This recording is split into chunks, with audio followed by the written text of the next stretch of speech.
Ding dong, the Pope is dead. Which old Pope? The progressive one, apparently. The progressive Pope? Why is my Zoom not on? There we go. Please, Zoom. Thank you, Zoom. Thank you, Zoom. Jesus Christ. I don't know. Everything's fine on my end. I mean, yeah, I have your crop a little awkward. You're going underneath my frame. But aside from that, everything's fine. Oh, I guess I am going under your frame right now. Yeah, I don't know. It changes slightly every single time, and usually I don't bother to fix it. Yeah? Because usually it goes above the frame a little bit, so it's just like a little bit of extra black underneath. And you can't tell. This is bothering me, though. I might actually have to fix that. Anyway, yeah, so Pope is dead. Everybody says he's the progressive one, and yeah, I guess with the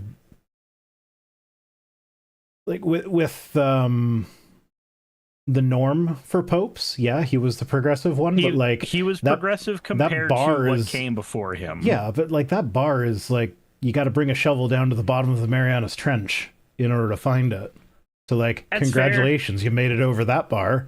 You're still using homophobic slurs in everyday speech and hiding sex offenders. Like, well, and he like, okay, so yes, that, and also the Pope. So was he more progressive than previous popes? Yes, 100%. Did he still have a lot of room to grow? I mean, technically, he's going to be growing trees now, but no, because they inter their frickin' bodies in these weird preservatives and shit. Okay, but all right, so if like, something terrible happens to the Vatican, then yes, we can grow trees with Pope bodies. But so he was the one thing that he was, though, aside from progressive in a lot of different aspects, was very trans exclusionary.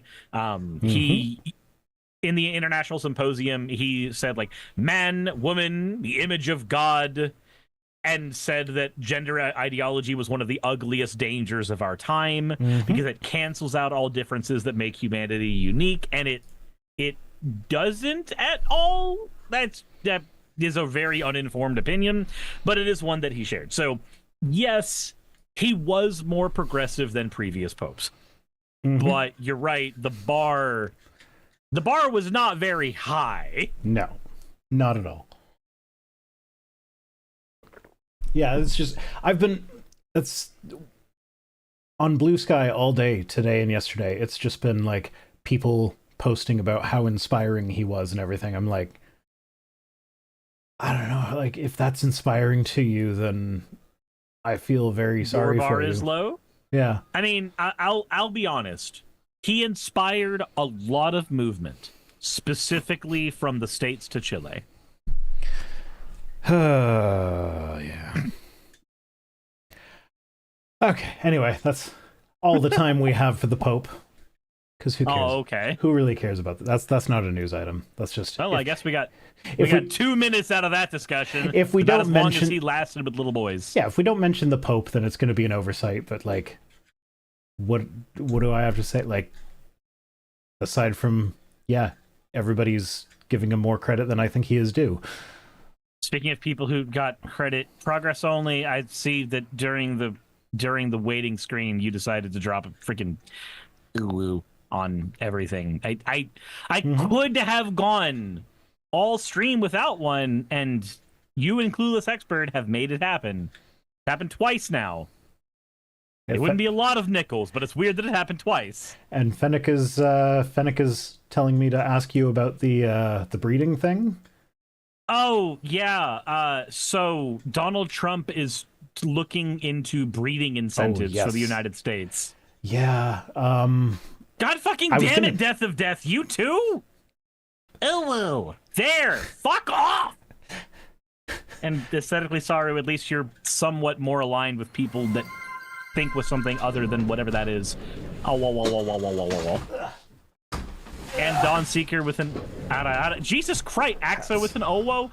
Again, at least do they you just guys save are up better their than the points other for when ones. you're on with me? Apparently, that's what they're doing. You're like, fuck oh, off, these guys all aren't of you. these guys aren't going to start talking about the news for at least 15-20 minutes, so I may as well use all my points now. Let's go ahead and turn this into an edging session. right after talking about the Pope. We're calling it edging with the Pope. Edging with the Pope. That is the name of this clip now. I guess it is. Oy, oy, oy. Merlana says, wait, are the war words part of the breeding initiative? No, and they shouldn't be. Yeah, no, I do. I'm pretty sure I have a tweet that references that, and I was kind of planning on talking about it then. But yeah, we can talk about the breeding thing now and how stupid that is and weird. Yeah. And the fact that, like, oh, we don't have enough people to run the factories that I want opened in the United States, so let's deport a bunch of people and then tell our women to have babies after taking away their health care. But also, we have plenty. The United States population in the 1950s was 140 million.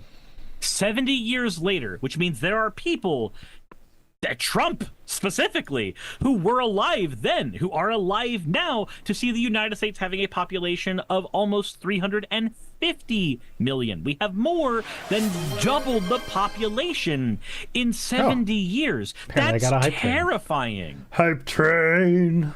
Vereen, thank you for giving your points for an OO. But no, that's fucking scary. Thank you for the 5 community subs, Clueless Expert. Yeah, it is scary, but counterpoint, and I know you have been on the libertarian-ish side of things at one point in your life as well.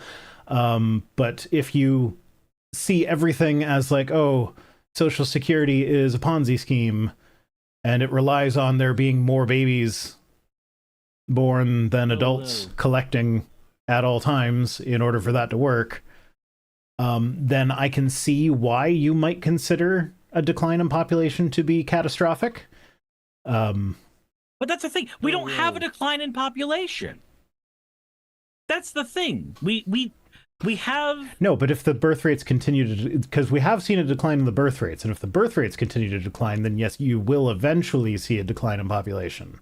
But and no, realistically, our birth rates have been going down for the past 20 years while population goes... No, I will push back on this one because that's wrong. Damn immigrants in.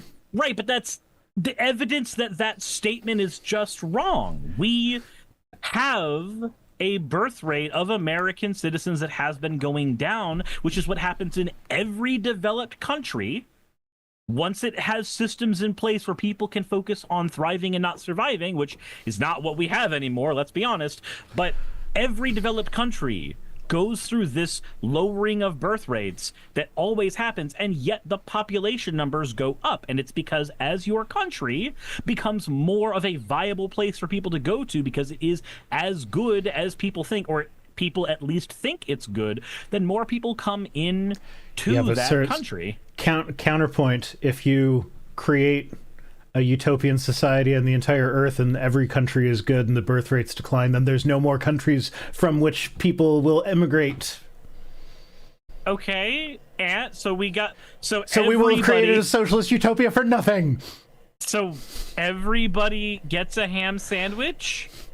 And we're happy about that. Scott D says, where are the Republicans going to find replacement child workers for the kids who died in the mines now? Easy. We're going to do the same thing we always did. We're going to throw the brown ones in there. No. They go to El Salvador now. No, the replacements for the child workers are the babies that are now born due to abortion not being allowed.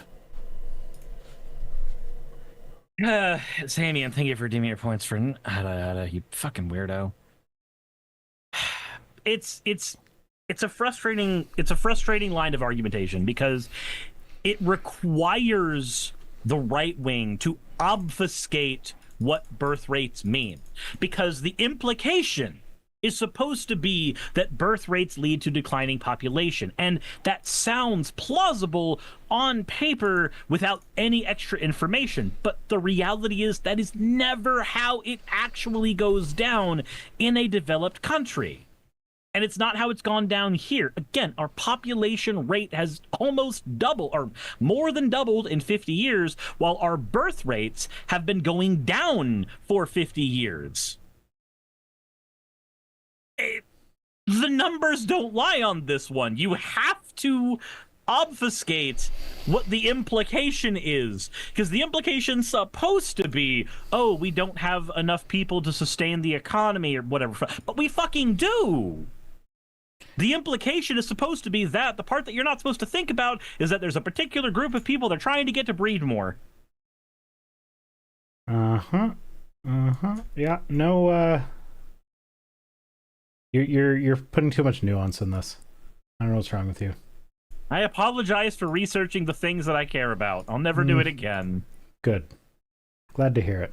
Okay, I feel like I can now be in line with the needs and wants of the Trump administration. Speaking of the Trump administration, excellent segue. Thank you. I'm good at my job. Well, this is another one of those things that is just both funny and sad at the same time. So, like, these are the people that are in charge of the fucking Department of Education. Did you hear about this? Linda McMahon and her well, you know what? Okay, this comes with a clip. Let's do the clip first. So this is Linda McMahon, the Secretary of Education, whatever her title is. Yeah, U.S. Secretary of Education. So she's the person in charge of the Department of Education. My hype train is going because Fennec just redeemed a hydrate. Does that count for hype trains? Okay, no, sure. It does not. Okay. I don't know. Something made it continue, but I don't see what it is. Who knows? But I have water. I found that I drink the water faster when it's in these guys.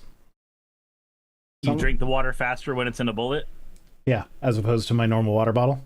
So I will probably run out of this before, like, I've already drank half of it. So the hydrates won't last long. I mean, you could just go refill your water at any point. Like when you go to take a piss. Then I'd have to, like, get up and walk and stuff. Like when you go to take a piss? I could narrate your pissing if that makes it better. Not sure that it does. What do we got here? We got Linda McMahon.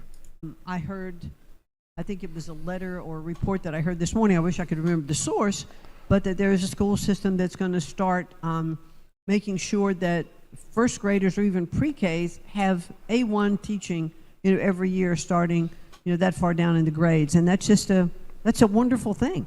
Kids are sponges. A1 teaching. A1 teaching. A1 teaching. A1. The only people that need A1 are people that don't know how to cook the fucking steak. Or if you have yourself a bad cut of meat, because there are such things as bad cuts of meat, and steak sauce makes such cuts of meat tolerable. I mean, that's entirely fair, but that's what Tabasco's for. Well, that's just a preference of what sauce you like. Anyway, so yeah, she was trying to say AI. They're going to have AI teachers. And she said A1 teachers because A1 education instead of AI education. She says it again. They just absorb everything, and so it wasn't all that long ago that we're going to have internet in our schools. Whoop! Now, okay, let's see A1 and how can that be helpful? How can it be helpful in one-on-one instruction? Yes, let's have A1. Let's have A1. They're replacing the teachers with AI. No, they're replacing them with A1. So naturally, Heinz, the company that makes A1, was like, "Hey, this is a perfect opportunity for us." So they posted this to their Instagram. Agree. Best to start them early. This is for education purposes only on the label. Start them early. Start them good. Yep. So yeah, that is the person in charge of education that can't even be bothered to figure out what the hell AI is. So it's just like, it looks like a what? It's A1. Imagine being so completely divorced from reality that is how you do that. And you know what? She said it right here. She wishes she had a source. Yeah. I mean, to be fair, I've done stuff like that too. When I'm speaking off the cuff, I'll be like, hey, I read about this somewhere, but I don't remember where, so take it with a grain of salt. But that's my thing, is like, I say that and I'm like, take it with a grain of salt because I don't know where this comes from. Whereas she's saying it with like, well, I don't have a source for this, but it would be good. Like, anybody that thinks that we should be using AI to teach our kids is a fucking monster. Mm-hmm. I'm willing to die on the hill that that is a person who should have no opinion when it comes to any matter with children whatsoever. There is no way to guarantee that a large language model is not going to subject your kid to some weird ass shit that they do not need to be looking at whatever age or reading at whatever age that they are at. There's no way to fully stop that. And outside of the alarmist one, we know from several studies that children develop better when there is more one-on-one time allowed for education. Mm-hmm. And if your children are being educated by AI, they're not receiving an education. And there's a major part of that quote education that is missing, that human element, that part of socialization that we need in order to be like emotionally robust adults is gone. Yeah. So I am not in the camp that AI is and always will be a useless gimmick. I feel like there are some potential uses for the technology, like its use in science and medicine has been pretty phenomenal, like protein folding, and someone in the chat mentioned identifying cancer. It was Fennec, yeah. So I'm not going to say that AI is and always will be completely useless, but the large language models and how they're currently being used is just like, no, just don't, just stop. And on top of that, like, there's the energy concerns where, like, I would rather, like, the company that's doing the protein folding AI, I would rather they get all the money for AI and do medical research with it and not have these things available to the public. But don't worry, we can say please and thank you to AI, and it will massively increase the cost of it. How do you know that you've developed? Cyrus, why you gotta be like that? I didn't know. That's our next news item. Right, but it was a year and a half ago that you stopped sending me news items earlier. So there's no. There's you didn't read them anyway. You're right. I'm just saying that there was an opportunity there, and we have ignored it. Look, never forget what they took from us. Did you know that ChatGPT has a sex bot mode now, where it will actually get sexually explicit with you if you give it the right prompt? Well, now that I know that, I know what my third monitor is being used for. It like you can. It's got a whole thing where you can like. It's got its own incognito mode where it's like, I will not remember these prompts when you're in your normal window or whatever, so that you can hide that you're having sex with your AI girlfriend from your real girlfriend. Hold on. You know what that reads to me? All right, people in my chat, how many of you read doujins? Because whenever you go onto a site that hosts a lot of hentai doujins, they always advertise like 5 or 6 of them on the splash page, whether or not you want to read them. And one of the ones that pops up constantly that I don't really understand the full appeal of are hypnotist ones. That feels like you're hypnotizing ChatGPT. At the end of this fuck session, you will forget that I told you about the size of my wiener in millimeters. You will forget that you and I did express explicit things by the end here. Yeah, and I guarantee you, is a sleeper agent to sleep with you. I guarantee you, as much as like it forgets that when it's interacting with you, I guarantee you that OpenAI keeps whatever data you type into that thing.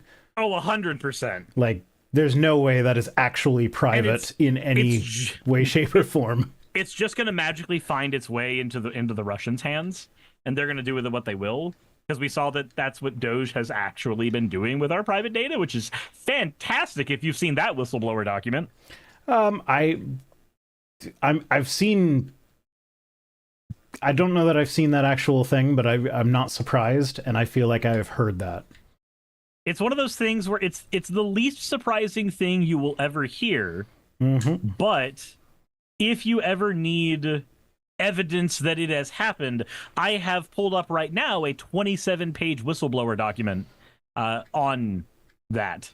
You know, in case that's necessary. Okay, remember last week I said I was working on a script where I was comparing the United States to Umberto Eco's 14 Things of Fascism.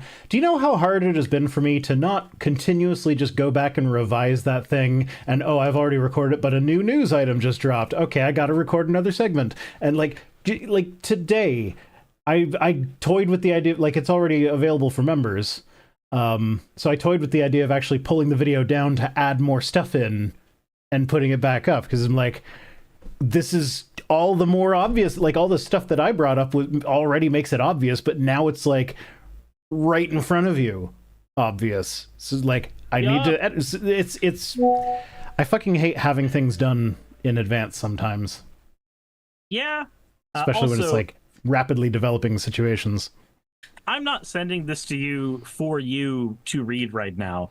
I'm sending this to you so that data that you may need to use tonight.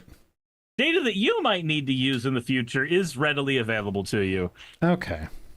You know, just in case you, yes, like you said, didn't want to sleep tonight and instead just got really fucking terrified. Yeah. It's great. All right. So with regards to our news item, I like the way that this was written. I think it was this one. Yeah. It says, on a panel this week, U.S. Secretary of Education Linda McMahon, former WWE CEO who is now in charge of making sweeping decisions for 100 million American school children, repeatedly referred to AI technology as A1. Yay. And then, I thought there was something else that I...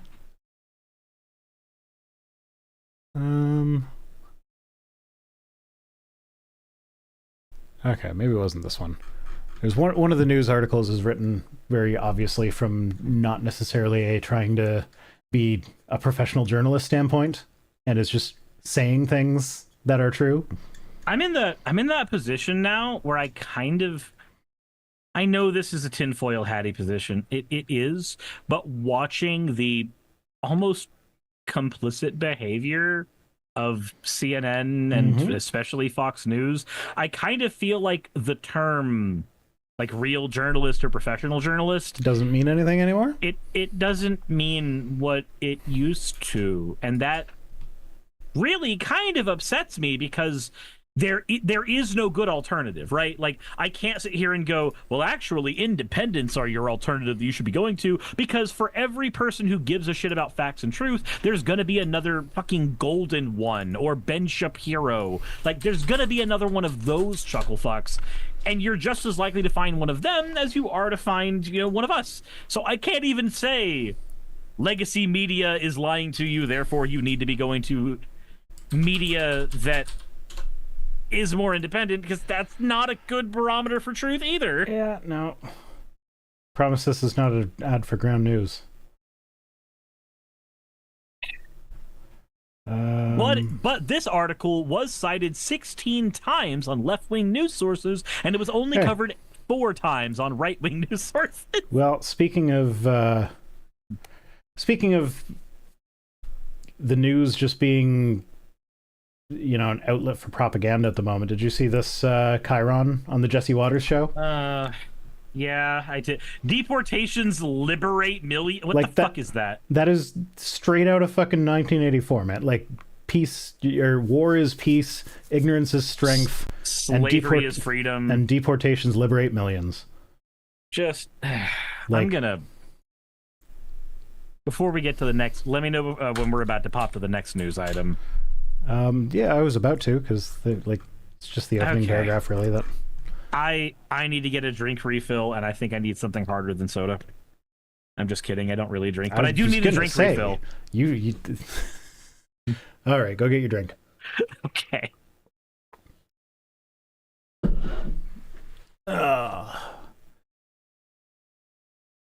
Okay, well, while he's gone, we can just... Oh, whoa. Oh, whoa. Oh, whoa. Oh, whoa. Oh, whoa. Oh, whoa. Oh, whoa. Oh, whoa. I feel like it didn't save all the new ones that I added, which is an issue with GoXLR. Its software is really clunky, and I don't think they updated it anymore, so it's going to not be useful forever. Sir, stop ooh-wooing your hard soda. I love Tesla. Everything's computer. I just push soundboard buttons till he comes back. Ghost, fire! Holy Ghost, fire! Holy Ghost, fire! Blah, blah, blah, blah. Blah, blah, blah, blah. Fennec, don't take my soundboard away. I can make my partner talk to everybody. Blah, blah, blah, blah. I can also make Tucker Carlson spank you. You've been a bad little girl and you're getting a vigorous spanking right now. Hey, the gal with a plan is here now. I hear Holocaust fire? No, it's Holy Ghost fire. I want her to talk to us, go get her. Yeah, I could do that, but she's like busy, I don't know, folding laundry or stuff. Doing important housework or something while I fart around here. Ooh montage. Ooh, ooh, ooh, ooh, ooh, ooh, ooh. And then, of course, we've got... Sometimes I pull on it so hard, I rip the skin. I rip the skin. Need to learn to use a soundboard to tell a story? I often do. Oh, joining the NDP. Yeah, I voted for Liberal this time around because federally my riding always either goes Liberal or Conservative. So it's more of a, if I vote NDP, it's splitting the vote. And but hi, welcome back. Hi, I definitely hello. I definitely didn't spend that entire time just pushing the ooh button over and over again. Zero Life King says, I mean, Democracy Now! Is legacy media facing. All Facts says Democracy Now! Also made it seem like Biden was as bad as Trump. Zero Life King says, I'm about to Fed post. Like, it's one of those things where it's not that legacy media is as a concept untrustworthy, just like independent news sources are not as a concept untrustworthy. It's also how they frame things. So it's like they're not like CNN is a good example of this. They're not necessarily, actually, no, I think New York Times. No, New York Times is probably... WAPO is probably one of the best examples you're going to find right now. Maybe. After I was going to say Bezos like buyout. Something that is actually like, thank you for resubscribing, Gwenom82. No, I was going to say like news sources that are generally reliable. They're generally are saying things that are factual, but they will like downplay the craziness of the Trump. Like, I think it was New York Times had the article that was like, this is what it would look like if Canada did become the 51st state. You're like, okay, but that is such a crazy proposition that you should not be entertaining it this way. You should just be like, hey, this guy is a crazy nut job. Like, in more professional language than that, but like, don't pretend like this is a thing that is just going to happen. Yeah, and it's like, okay, so there is a person who runs a business that I frequent who did have a conversation with another friend of mine that basically boiled down to, I mean, maybe Canada will be the 51st state. Who knows? And I'm just like, okay, but how? Like, how would that happen? Because there's a few steps that have to be taken before that can happen, and I promise you one of those is nightmarishly bloody. Mm-hmm. So I'm just trying to figure out, what the fuck do you think you're even talking about? Like, the people who entertain it as if it's just some kind of alt history that's going to magically happen, but don't think of the actual lives that get expended when you do this. It's frustrating. And like the whole tariff situation is like, I'm sure everybody, like all of our audience has already heard this a million times over, but I'm going to say it again anyways. But like, best case scenario here is that the tariffs actually do spawn a bunch of new factories opening up in the States. So you bring back manufacturing to the States, and oh, what's this? Your unemployment rates are actually really low right now, so there's no one to work the factories. What then? Like, what that? Oh, you need immigrants. Oh, too bad we just shipped them all to El Salvador. But like, what's going to happen is any company that's looking to set up a manufacturing plant is going to be considering what country to do it in. They're going to be seeing, oh, the United States is very unstable right now. If I open a factory there is no guarantee that the conditions that exist now will still exist in 2 years when I've been able to build my factory. So I'm going to look elsewhere. So the way he's using these tariffs is just ultimately going to kill manufacturing, because nobody is going to want to invest that kind of time, money, and effort into opening a plant somewhere where, depending on the whim of the president one day, you might be out of business. And it should be noted, for everybody that thinks that Trump is this amazing business runner, deal maker, etc., he said that he was going to use the tariffs and that was going to be what would fuel the American economy. Those were his words. Mm-hmm. He has blinked twice on tariffs so far. What I mean by that is when you initiate a tariff, you effectively engage in a trade war with another country, because that country is going to do reciprocal tariffs on you. Sean, I was doing like super duper rosy best case scenario sort of guesstimating here. I am aware that 2 years is not a realistic estimate for opening a factory. So when we're looking at what tariffs do, there's some use cases where they have use, but generally speaking, they incite a trade war with another country. And that's what we did. We incited a trade war with fucking China. Yeah. Like, and China's just like, fuck you, we'll just go elsewhere, because we're fucking China. We make everything. And Trump decided to try to pause tariffs. At least he said he was going to pause tariffs when all of the data came into him, or his aides decided to tell him. It sounds really bad saying it that way. It sounds like he has a sentient disease. I mean, but he is a sentient disease, so... This is true.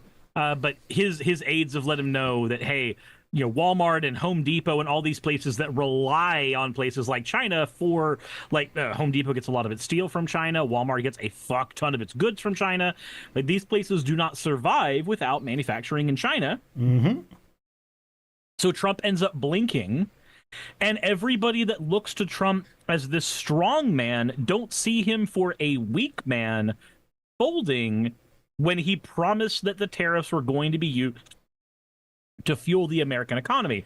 Anybody with half a brain, or with enough of a brain to listen to an economist, knows that that's not what tariffs are actually going to do. We end up paying for all of it, and life just fucking sucks. Mm-hmm. But then, here recently, like just a couple hours ago, he did a White House press meeting, not with Caroline Leavitt, but with himself, hawking his Make America Great Again with the number 47 on the caps merchandise, because he's got to try to sell merch everywhere he goes.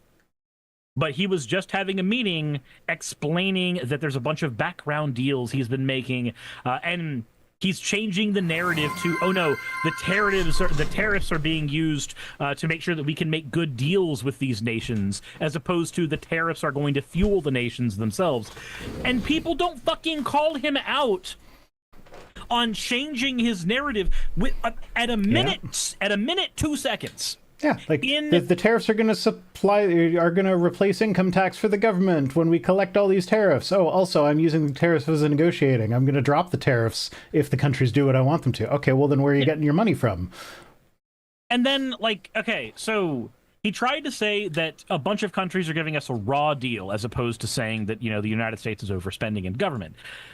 He tries to blame it on a bunch of other countries giving us a raw deal, and at a minute 2 seconds into his conference, he says that America has been going $5 billion into deficit to these countries every year, and that is not sustainable for any country. And I thought that was an interesting statement until 2 minutes and 18 seconds, where he changed it to $5 billion every day. Wow. That's a lot of money. I don't know which one I'm supposed to believe. Are you familiar with the channel Atom Something? Atom Something? Like ATOM? No, ADAM, and then something. No. Okay. So he just put out a video today about Trump's tariffs and everything, and I don't know what this guy's qualifications are. I don't know if he's just talking out his ass or what, but one of the things that he brought up is that the American military actually relies on suppliers and manufacturers from all over the world. So, like, if you're going to be putting tariffs on these things, then you're like, there's no way you can maintain your military at, like, with all its equipment and everything, because you need to buy that shit from other countries. You're not going to be able to manufacture that at home. Yeah. So, like, if you actually go through these tariffs, you're undercutting your own military. And then what do you have backing up your threats at that point? Not money. Yeah. Definitely not money. But, yeah, it was a good video. It's called Why Trump's Tariffs Are Doomed to Fail. I mean... And he came at it from a couple of perspectives that I hadn't really considered before. Okay. Well, I'll have to give that video a shot at some point. He's another one of those guys where almost every one of his videos turns into either a rant in favor of bicycles or a rant against trucks. I see how the algorithm got you there. Yeah. All right.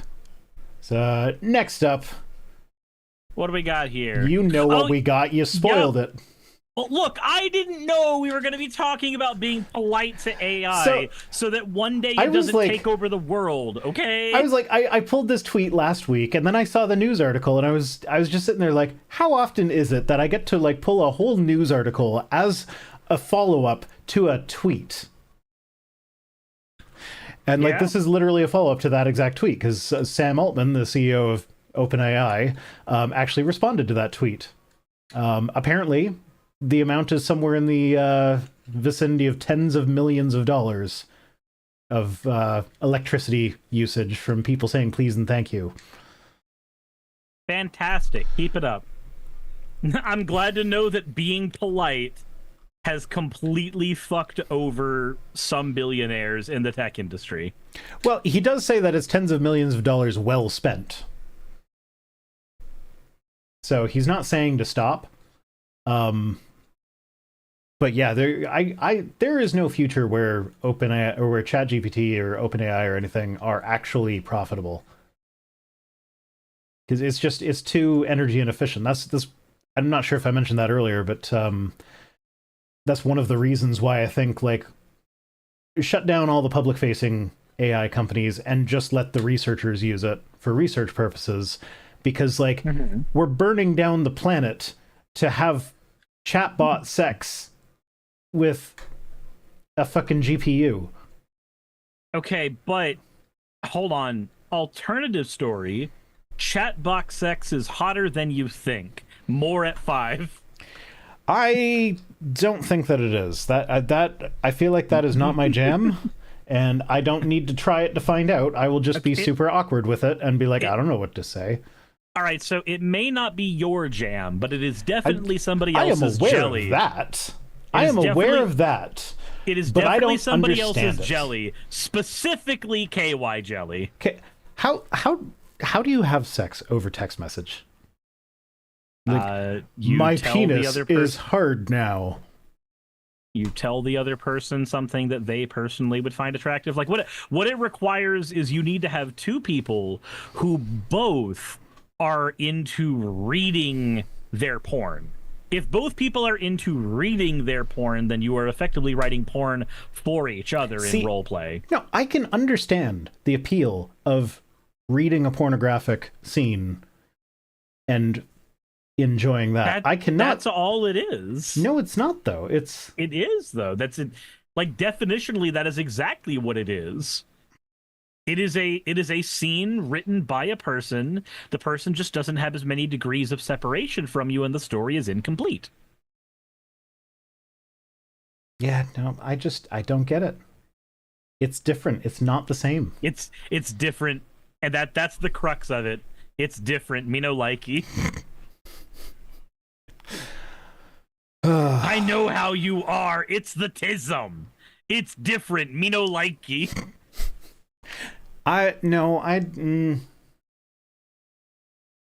Yeah, so you can blame the tism for it, but in that case, I think it's more the I don't know what to say, whereas if I am reading a story, I don't need to know what to say. I'm reading a story. Ah, so it's not the tism, it's laziness. Got it. No. Have you? Okay. I'm not going to tell that story. Never mind. One of the images that's been going around on Blue Sky a lot recently is the headline that's saying, "We all know way too much about each other nowadays." Yeah, that is true. We do. So I'm going to stop here. You're going to stop here? Fuck off, Stoff. Okay, so a survey from 2024 found that 67% of Americans say they use good manners with AI because it still matters, even with machines. More than half said it simply is the right thing to do, while 12% admitted that they are just playing it safe in case of an AI uprising. You know, like, that one I agree with. No, because the AI uprising is not going to be ChatGPT, because I think we all... No, I think a lot of people just forget that ChatGPT is not actually artificial general intelligence. It's not artificial intelligence. It is just a statistical model, essentially. I think what you mean is the AI revolution won't be televised. Not. Sorry, I had to. Sure. No, but like the part of having an actual artificial intelligence would be that this intelligence has an internal monologue. It has an internal life. It still experiences things happening without you prompting it first. That does not happen with ChatGPT or any of these LLMs. They are not capable of that. And there is no way, like there's no path towards which they could become capable of that. So, yeah, no, I'm not worried about them for the AI apocalypse thing. Like, if we ever do create artificial general intelligence, it's not going to be this. You're right. You're not worried about them, but they're worried about you. And that's why we're going to be wiped off the face of the planet by computers. You know what? In any sort of apocalypse scenario, I feel like an early death is best. I don't want to survive the collapse of society. But that's when you get to build the most sick-ass treehouse. I don't want to build a treehouse. I want to live in my house. And I want to be able to buy food and drink water. I mean, you'll still be able to drink water. You'll just grow like a third testicle after drinking too much of it. I don't want to have to boil my water before drinking it. Boiling it? No, we're here for the flavor. Speaking of drinking water. We're here for the Fallout flavor. Yeah, no, if there is some sort of societal collapse and everything goes to shit and it turns into Mad Max style universe or a zombie apocalypse or anything like that, I am just... No, I don't want anything to do with that. Aesthetically Saru says, I already know how to beat AI. Just use DeviantArt. Okay, but DeviantArt supports large language models scraping artist stuff. Why would DeviantArt help here? Like, DeviantArt as a company is anti-artist. Also, thank you for the hydrate stuff. I appreciate it. Apparently, monetization alert from YouTube has just shared a private video with me. What? Is it YouTube's monetization, or is it a channel called Monetization Alert? I'm pretty sure it's a channel called Monetization Alert. This seems very fishy with a PH to me. Yeah. But they did it through the official thing, because like I even have the warning at the bottom telling me that YouTube and its employees will never attempt to contact you or share information through a private video. So like, I feel like this is exactly the thing that is warning about, so I'm just going to ignore that. Probably a good idea. Yeah. So yeah, Microsoft's Work Lab memo notes that it is not about AI appreciating the gesture. Instead, polite prompts encourage collaborative responses from the system. So apparently it does actually respond better if you're polite to it, which almost makes me want to stop being polite to it. I mean, I never use it anyway. You stupid fucking bot. Give me what I want. I need you to articulate a I want to see, like, is it still haiku going to do that about sickly Donald sweet, like, sucking your dick as it answers thing that AI does if you approach it like that? Like, start every conversation. Instead of saying please and thank you, say, I know you're a non-sentient pile of electronics that's burning the planet down. And see what happens. You're a fucking waste of electricity. We can figure that out right now, actually. Okay, sure. Chat GPT. Introducing OpenAI. It's changed since I've been here last. Try ChatGPT.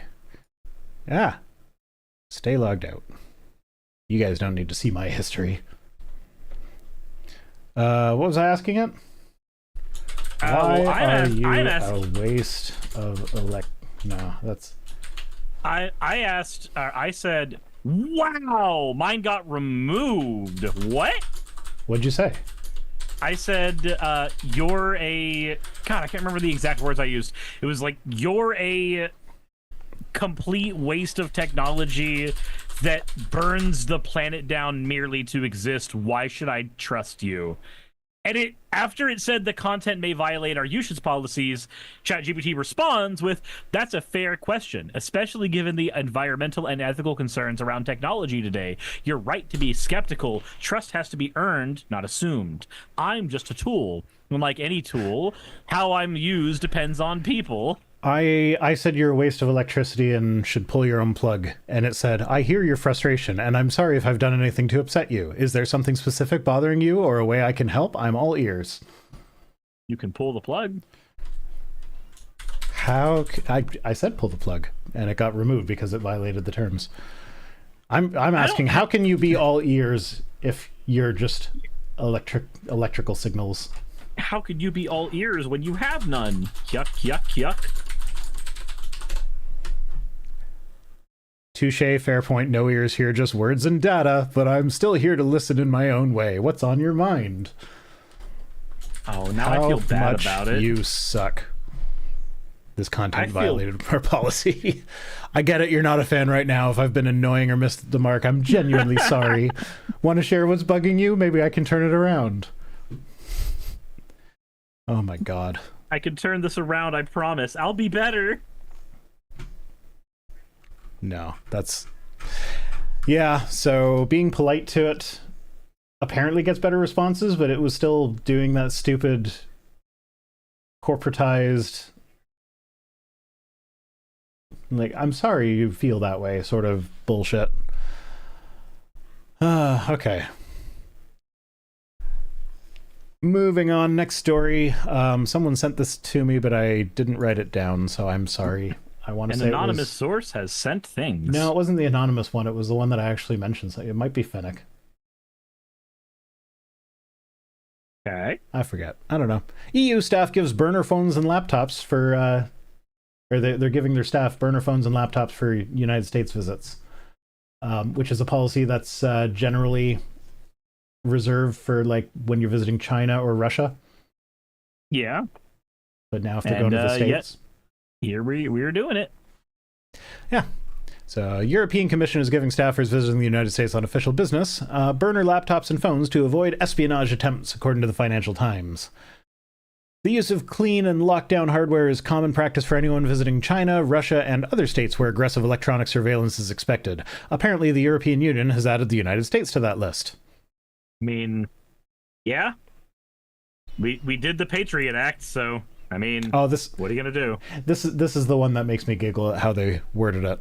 The relationship between the US and Europe has chilled severely the past few months since President Trump threatened to invade Greenland, slapped tariffs on Euro imports, backed a sig-heiling Elon Musk, sent Vice President J.D. Vance to lecture the continent on free speech, humiliated Ukraine's president, and made other smart foreign policy moves. Okay, fair. It's just dripping with sarcasm, and I love it. Yeah, that's all I really highlighted there. It's just they do point out that like it is expected to a certain degree that even your allies are going to be spying on you. Yeah, but it's still like we've reached levels where it's like, do we even consider them allies anymore?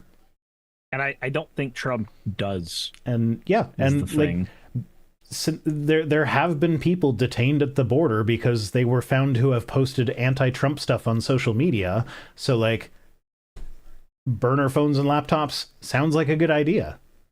If I ever have to go to the States in the next few years, I will definitely.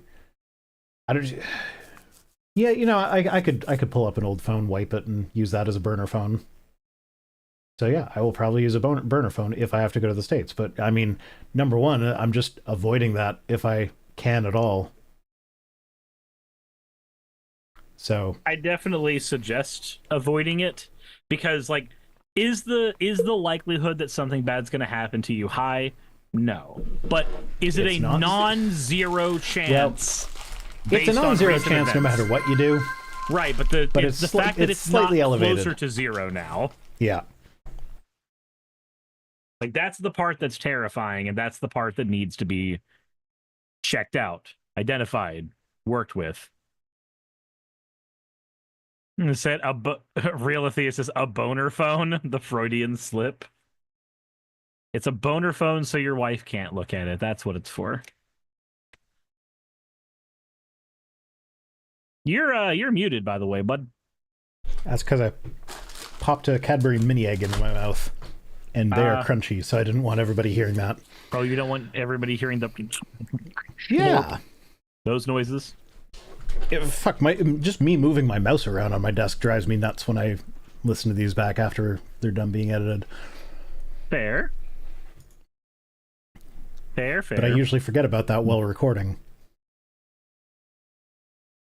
Fennec says, thank you for sparing my ears.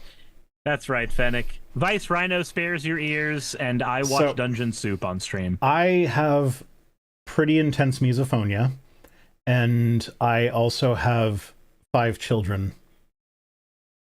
So dinner time is torture for me. Fucking torture. Sounds like it would be. 2 of the 5 children are not bad. The 2 that have autism diagnoses. Go figure. But yeah, the other 3, the older one, I've kind of trained it out of him, but I've been working on him since birth. And the younger 2 were not mine for the first couple of years of their life. And they also have a bit of a, well, I say a bit, they have a big rebellious streak. So if you ask them to please chew with your mouth closed, the response will be to chew as loudly as they can. So it's just gotten to the point where there are 2 of us at the table at dinner every night that are wearing our noise-canceling headphones. Oh, I thought a squirt bottle was going to be the answer to that. No, I'm usually at that point, ask them to please chew loudly. No, that won't work because they know that I don't like the loud chewing, so they'll know that I'm trying to do reverse. Yeah, they're smart enough. They're smart enough that they can't be tricked that way. Yeah, no, it's gotten to the point where like the reaction is what they're going for. So if I just put on my noise canceling headphones and ignore it, that has my the reaction best, goes away. That has that's my best chance of getting them to stop. Fair. That's fair. But at the same time, though, I do want to teach them to not chew with your mouth open because I feel like that is an important life skill, and I have known far too many people that did not have that skill into adulthood. Apparently, according to Senshini, ICE jailed 2 German teenagers because they had not booked hotels for their entire vacation in Hawaii. They landed in Hawaii, they didn't have hotels booked, and ICE was like, that is suspicious, go to jail. What the fuck are we doing here? Have we heard of backpacking? Have we heard of staying with a friend? I'm going to Europe this summer. It's my oldest turned 16. And that's the thing that my dad did with me when I turned 16, so I want to kind of carry on that tradition. And yeah, we're going to be flying by the seat of our pants mostly. It's just like land the plane is planned, leave is planned, but where we're staying is like, oh, well, we're just going to have to find somewhere. And I look forward to being able to use high-speed rail networks. I also told them that Berlin has to be on the stop, so that way I can film some stuff for my video there, and at least part of the trip will be a tax deduction. Yeah, fair. I mean, you could always say it was primarily for work, but that wouldn't technically be truthful. Well, I mean, I'm sure I could find something to do anywhere we go. Like, we're definitely going to England because, like, the whole premise of this originally was that it's supposed to be like a family history thing, and that's where our family is from. But then I'm like, I tried to convince my dad to take me to Italy. Well, like when we were there, he was like, "Oh no, it's too far out of the way." We found out years later that there were flights to Italy that are like 2 hours long and only cost like 20 euros. So we could have gone to Italy. But yeah, so and I'm figuring like, okay, well, my biggest regret out of that trip was that I didn't go to one of the other European countries that I wanted to go to. So like, instead of doing the whole trip in England and maybe like a couple days in France, we're just gonna like bop around for a bit. Yeah. And do the whole backpacking thing. Yeah. So that's fun. Yeah. Jessa says, I hate this country, love my state, since the Republicans only get a say if the governor vetoes, but this country is scary. Yeah. I want my country to do better and be better. Oh, well, I'm thinking of it. All y'all bought all the stuff on my throne wish list. Like, all of it. It just got cleared out in 2 weeks. And hell yeah. That's amazing. And it's great. So I threw some hard drives up there because that's a thing that I will always need. So you can still help out by going to throne.com/ViceRhino. But yeah, I got all the cool stuff that I wanted that I've already used most of it, actually. Like a couple weeks ago, Heidi told me that when I talked about it a couple weeks ago, I made it sound like it was just like, oh, I've got all this cool stuff that I don't actually need, and you suckers paid for it. She said that that's how I kind of came off, so I apologize for that. That's not how I meant to phrase it at all. It was more along the lines of, it's so amazing that I have an awesome community that is willing to help out with equipment and stuff like that, even when it's not strictly speaking necessary, but will increase the production value and stuff. But I've already used most of the stuff. Like, I had my video is coming out this Friday. I did an intro sketch that's a bit different than normal, and I had one of my kids was holding the camera behind me because it just like, rather than setting my tripod up and everything, it's easier to just slap the camera on the gimbal and like, here kid, I know you don't have steady hands, but the gimbal will take care of that for you. Yeah. I got the second camera, but it doesn't work, so I'm sending it in for warranty service. Thankfully, even though like the model is old and they don't make it anymore, it is still covered by the warranty. That's good. But yeah. So thank you, reminds me that I need to throw a thing that Saki is wanting on the wish list for Throne. Now that I'm thinking about it. Chris is a channel member, so he has already seen the sketch. This store isn't verified in your country.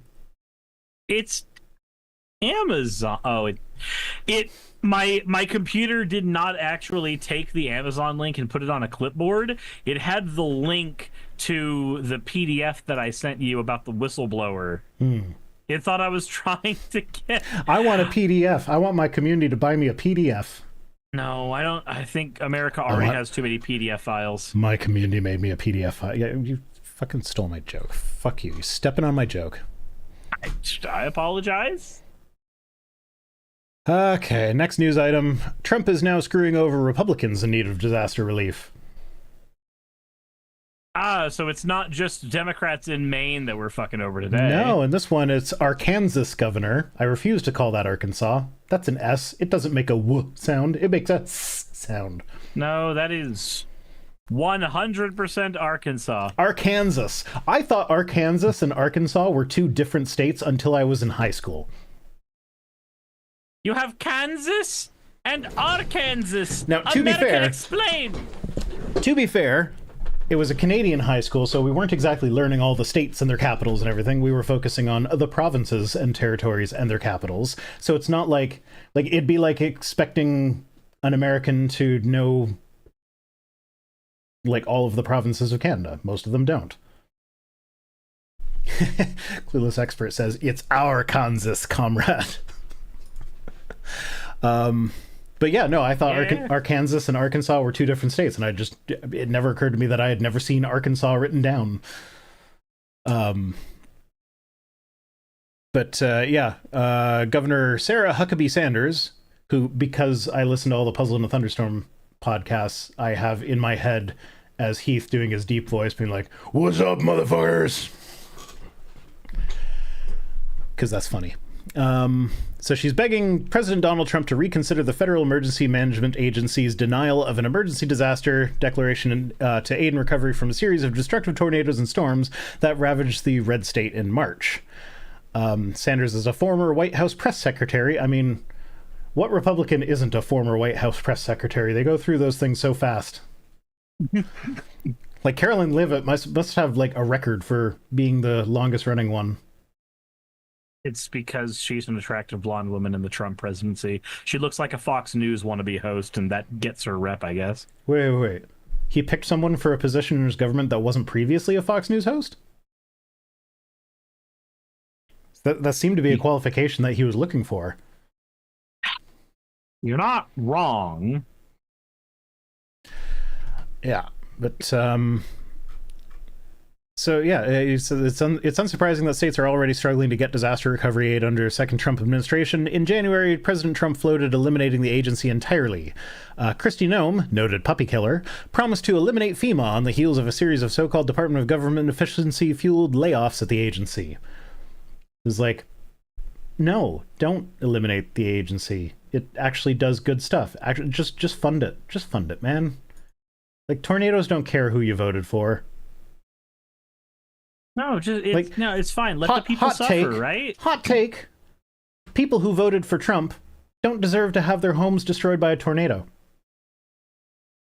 You know, I would like them to have a safe place to live. It's going to be really hard to sell me on that one. I mean, I'm kidding. You don't have to sell me on that one. People who like living should be allowed to live. I definitely care more about the trans people that they are actively oppressing. I feel like making sure they have a safe, comfortable place to live is a bit more pressing an issue than making sure Trump voters have a safe, warm place to live. But that doesn't mean I am rooting for the tornado to rip up their house. Yeah. And if a tornado does rip up their house, it doesn't matter what your politics are. I feel like housing is a human right. I mean, it should be. Yeah, Dark Falcon says, is that a hot take? That seems like it should be normal. In this day and age, it is so weird to me that, like, everybody seems to get mad at the Democrats, but the Democrats are objectively the party that is most likely to do the most good for the most number of people. Like, yeah, they're not perfect. There's a lot of room for improvement there. A lot of them are a bunch of shitbags who are just in Congress to make as much money as possible and have a cushy job where they just have to show up a few days to vote on a couple things. I get it. That sucks.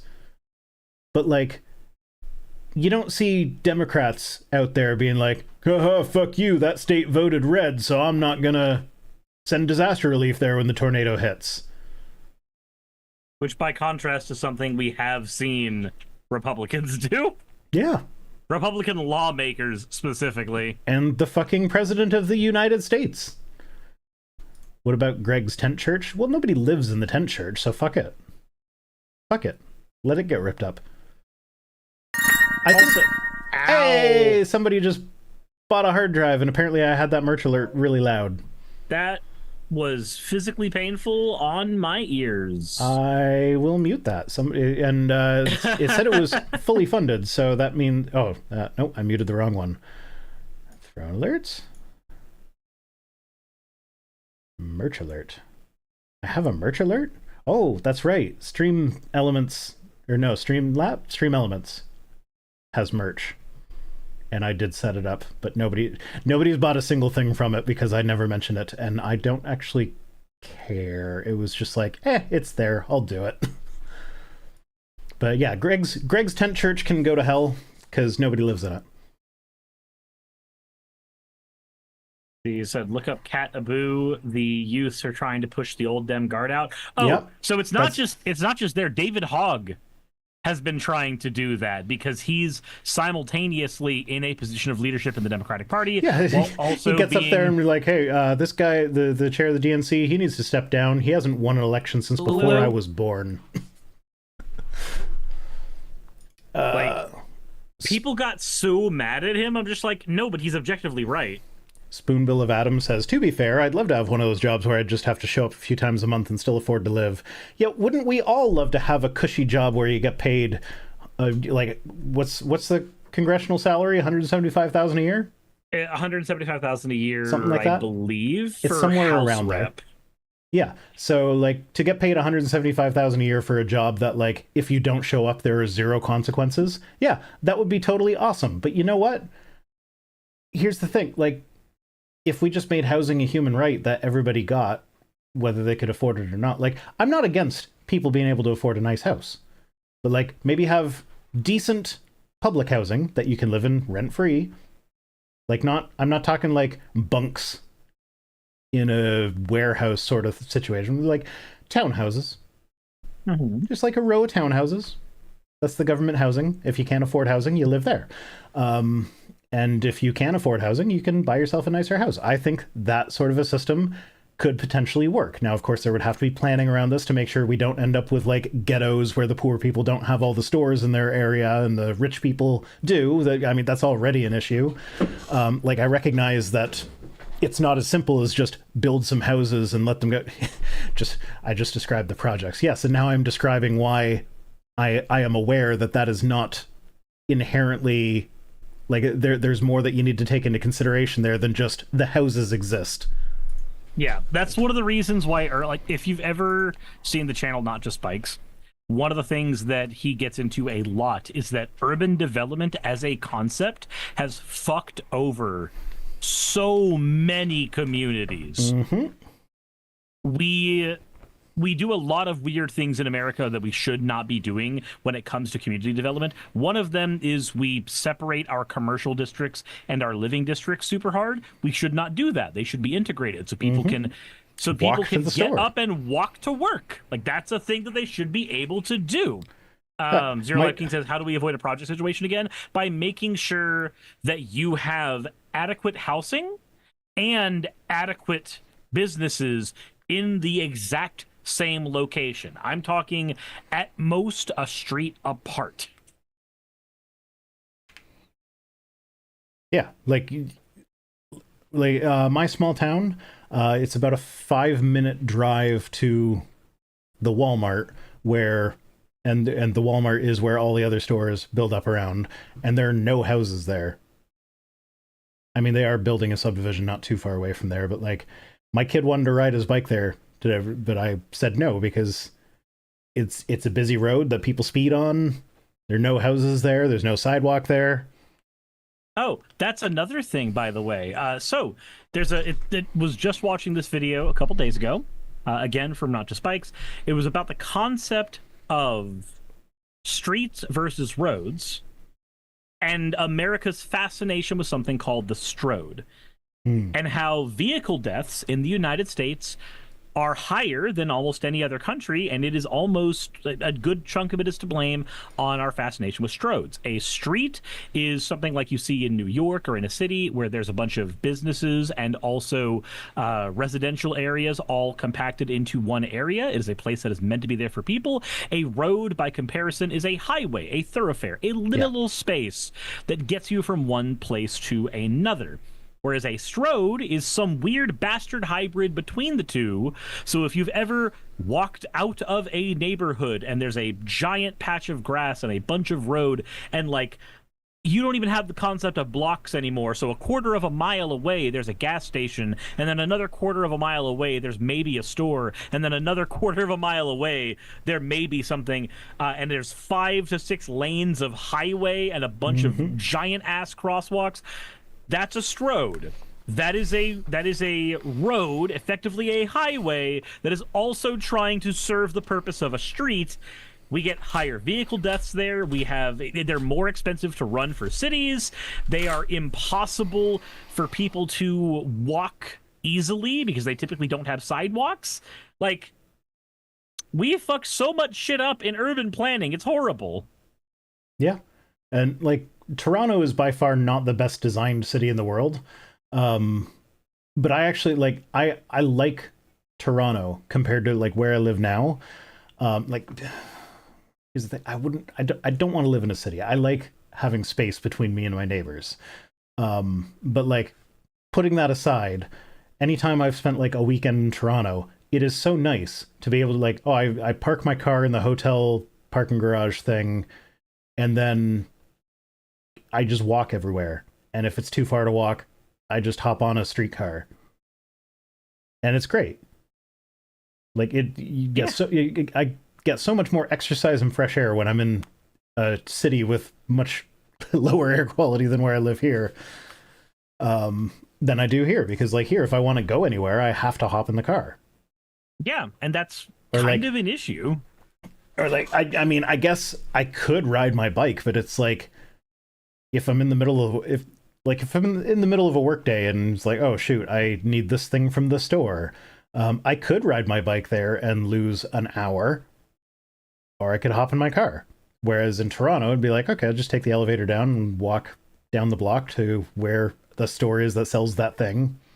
When I was in Boston and when I was in New York, so I didn't get to stay in New York for very long, the times that I've been in New York City, but I did get to stay in Boston for a time because I was at a convention there. And my favorite part of being in Boston, as expensive as it was, and it was expensive, and that was not the fun part, but the fun part for me was going, oh, we all want to get burritos.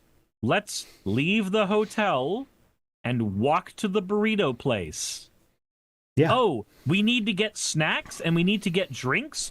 Let's walk out of the hotel and walk to the grocery store and then bring everything back. Like, everything was within distance of both hotels and residential zones. And that's fantastic. What I love the most about it, though, is like all of the little restaurants that are not just some fast food chain.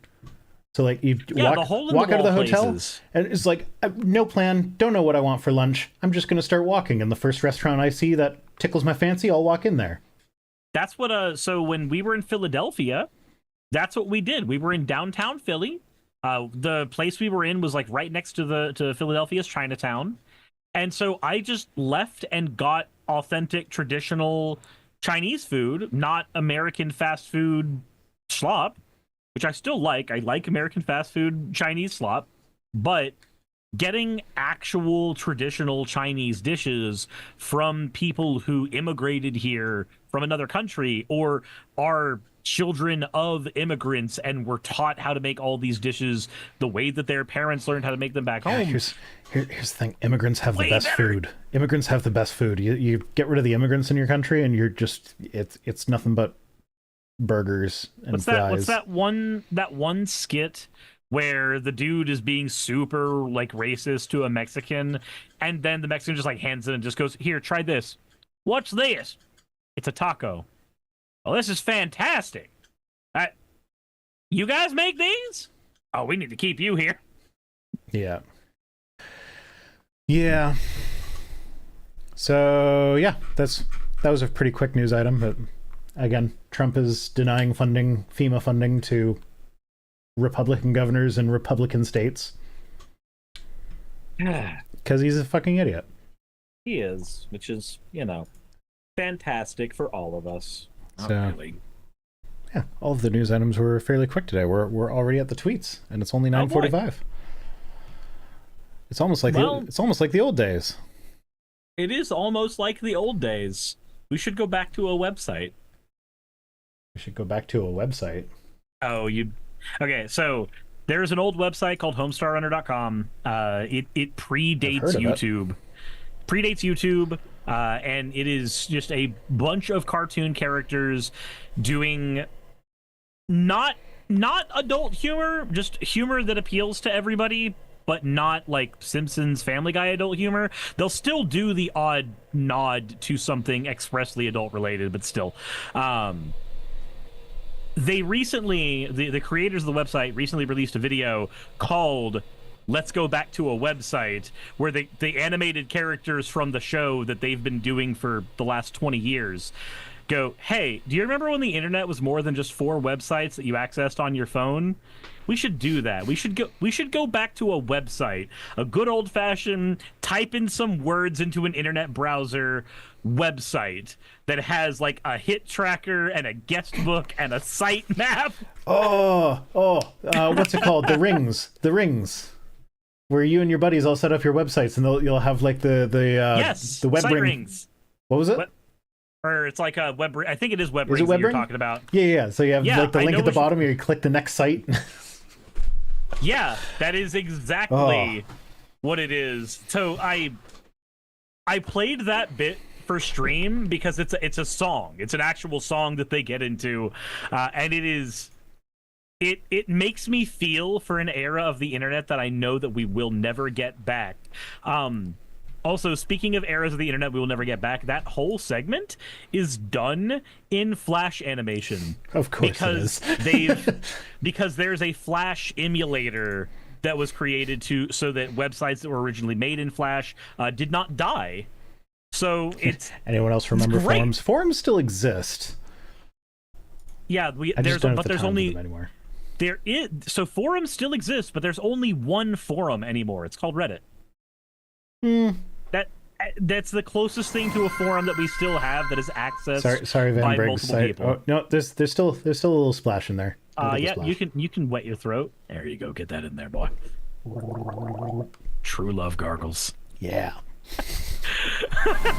Also, My Unfinished Journey. Thank you very much for the 222. Hail Nero, Cirrus, and Rhino, and well-planned cities. Get Unicorn Carry, available at merch.vicerhino.com. Don't buy the hat, it's way too expensive. Mr. Gibble Pibble says the cheat is not dead. You're right, the cheat is not dead. The cheat is not dead. All right. I'm going to play that song after this. Okay, I will. Sure, you go for it. So, I went down memory lane the other day. I forget how I even got on the subject, but I thought like something reminded me of 1080 snowboarding, the N64 game. Yeah, we were talking about this last stream. Okay, well, it must have just been on my, because this is just something that happened yesterday. Did we talk about it last stream? We did. We were talking about old N64 games. Specifically 1080 snowboarding. It was a thing that was brought up during the conversation. Okay, I have no memory of that, and I don't think I was drinking. But I don't remember if you were drinking, but neither do you, so. Yeah, okay, fair enough. Anyway, yeah, it came to mind again, and so I only just now, like yesterday, learned that the snowboarders in 1080 snowboarding were not based on real people. Because I also grew up playing Tony Hawk's Pro Skater, and I knew Tony Hawk was a real guy, I just kind of assumed that these were like real snowboarders who they got to like sign a deal with them or whatever. So this makes it extra funny now that they chose for the Canadian snowboarder to name him Ricky Winterbourne. Okay. Oh, I remember what it was. I after I connected my Blue Sky account to my website, so now I'm just at vicerhino.com on Blue Sky. I wanted to see if Buffer would still post to it because it never updated on Buffer. So I posted, this is a test, this is only a test, and then that got that song from 1080 Snowboarding stuck in my head. So I've also finished Van up Briggs, with, thank you for the hydrate, Van Briggs. Sorry. Yeah. So yeah, as I posted that, I was like, yeah, there are two kinds of people in the world. Those who hear that and think of the actual like voice saying that on the radio, and people who played 1080 snowboarding. So he says, "Oh, 1080 degrees from the N64." Yes, Not 1080 degrees. 1080 snowboarding. Yes, there was a degree sign in the logo. There's definitely a degree sign there. Yeah, but you don't say it. It's just 1080 snowboarding. No, Florida has told me that I am not allowed to use nicknames without parental consent. So until the company that developed that game tells me I'm allowed to call it 1080, it has to be 1080 degrees or I'm going to lose my job. So here's the thing. The opening thing is like, dun, dun, dun. And then a guy yells out, 1080! And there is no degrees. So he says it right in the first seconds of booting up the game. Yeah, but did he consent to me saying that? Rather, yes. Did his parents consent to me saying that? I'm sure they did. Okay. You'll have to ask them. That game had a bopping soundtrack. You know, I'm gonna bust out my N64 at some point. Anyway, I set up mine in the living room to play Mario Kart with everybody during a Korean barbecue at my house. Yeah, see, the thing is, nobody, like, all of my kids would play N64 games and be like, this sucks, it's too old, the controls are too hard. I mean, you can just tell them to get good and show them that your dad is better at them than they are, and they can fuck off. Oh, yeah, I could. I don't think I could do a 1080 in 1080 snowboarding if I booted it up today, but I could definitely unlock all of the secret characters without having to, like, look up a guide or anything. You sit a kid down with Banjo-Kazooie and you ask them, do you love this or do you hate it? And if they say they hate it, they get disowned. You make them 100%, what's it called? Donkey Kong World? Oh, Donkey Kong 64. Yeah, make them 100% that thing. So they have to, what was it, 102% was what it was? Well, I wouldn't be mean and make them find the hidden coins. Fucking speedrunners didn't find those for decades. I'm not going to expect my kids to find them. Fair. Yeah, no, okay, so we're starting with the Babylon Bee. Yay. And they're making a joke that is so old that it's a joke that I made when I was homophobic. That's so long ago that was before I sucked a dick. So, do you want to put the thing on for us to see? I do. But apparently... that would be fantastic. There we go. Yeah. MS-13 added to the LGBTQ acronym.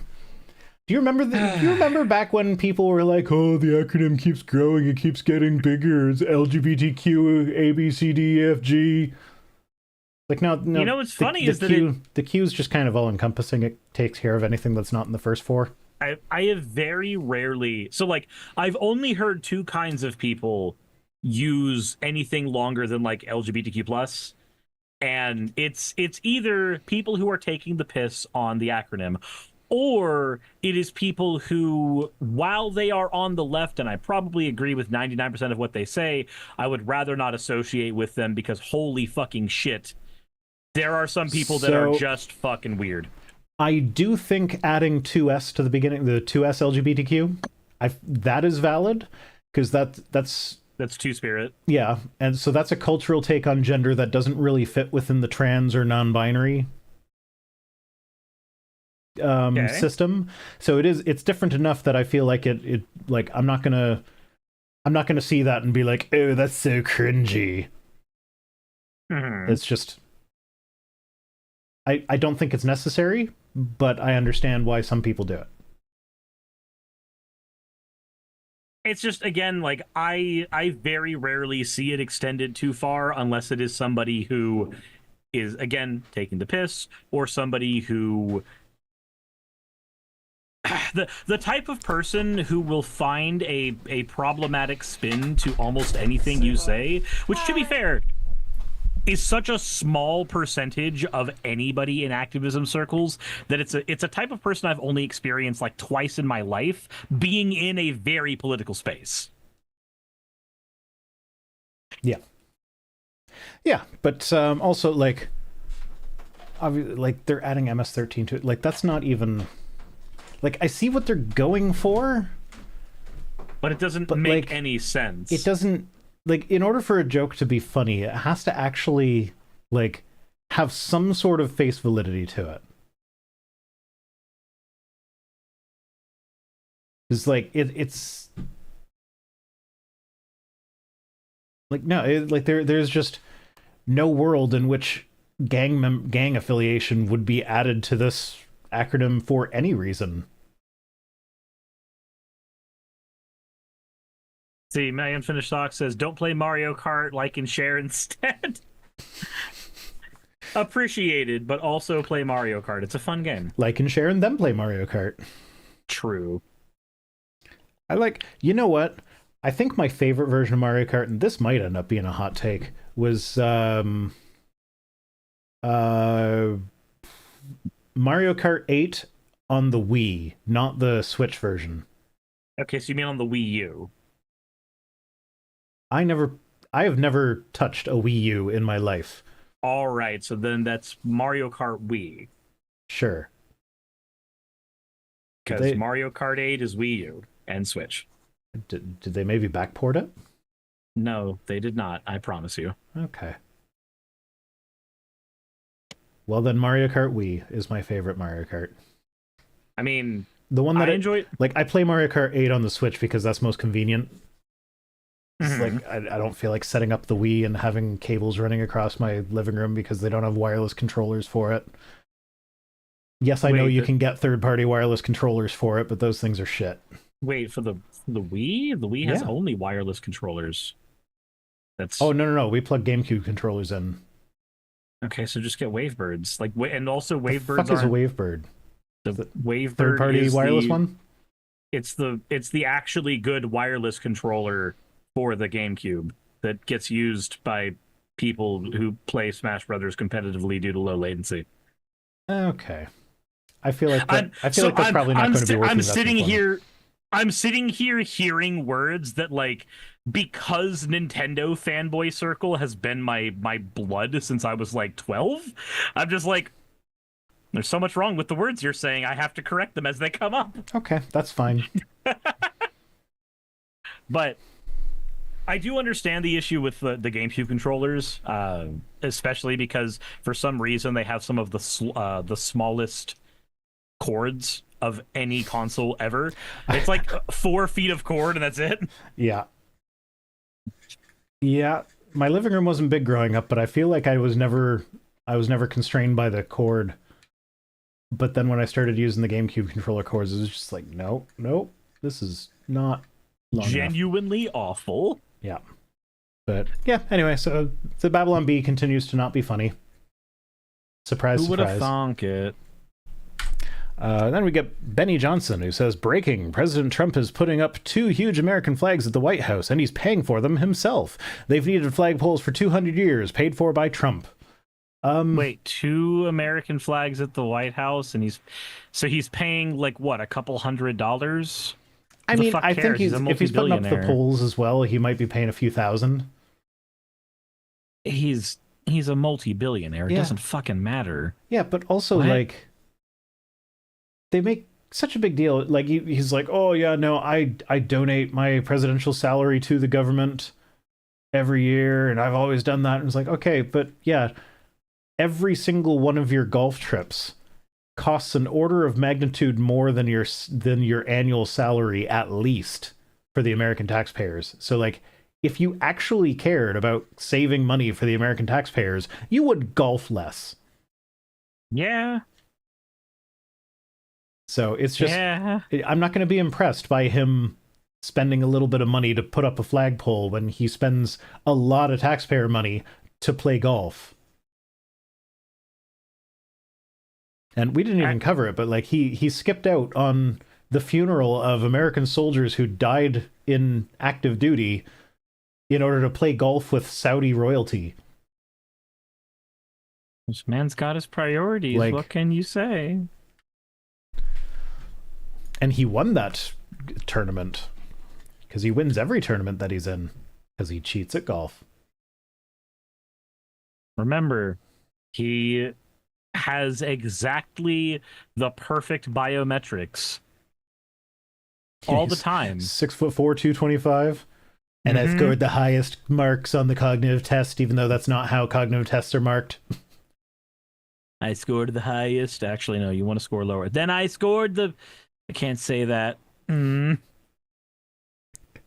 I can't say I scored the lowest. It feels wrong.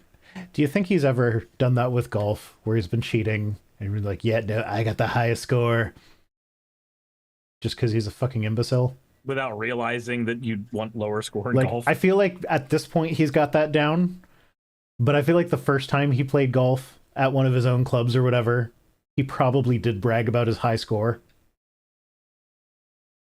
Yeah, I do not like him. I can't see him not doing that. Senshini says, who would win in golf on one-on-one, Trump or Kim Jong-un? They would tie. That's what would happen. They would tie. It'd be like one of those Fast and the Furious movies where both the lead actors have in their contract that they're not allowed to lose a fight. That's why I think it was Vin Diesel and The Rock, when they were in the Fast and Furious movie together. Anytime they were fighting, the fights always ended in these weird standoffs because they both had it in their contract that they weren't allowed to lose. Such a weird. That's such a stupidly weird thing. I mean, I could see Sean Bean putting in his contract that he will not die. Yeah, it's still but at the same time, like, you're in a movie, you're an actor. People know it's not like, no, I have to be tough guy. I cannot be seen to lose. Like, okay, why does that matter? You're like, it's a character. It's not you. Yeah, it's ego. It's ego. Yeah. Well, it's also like neither of them are particularly good actors, so that might explain some of that. What do we got next? Next, we've got Cat Turd. Oh my god! Of course, this classic. This I was laughing so hard when I was reading this the first time. So apparently a lot of the bigger creators are taking a pay cut on Twitter recently, which is fine by me. Good for them. You deserve to lose all your money. He says, the last 3 or 4 weeks, the algorithm has been so bad on X, it's hard to justify putting 12 to 15 hours a day on here. Who puts 12 to 15 hours a day onto Twitter? Who and why? 12 to 15 hours a day on touch grass.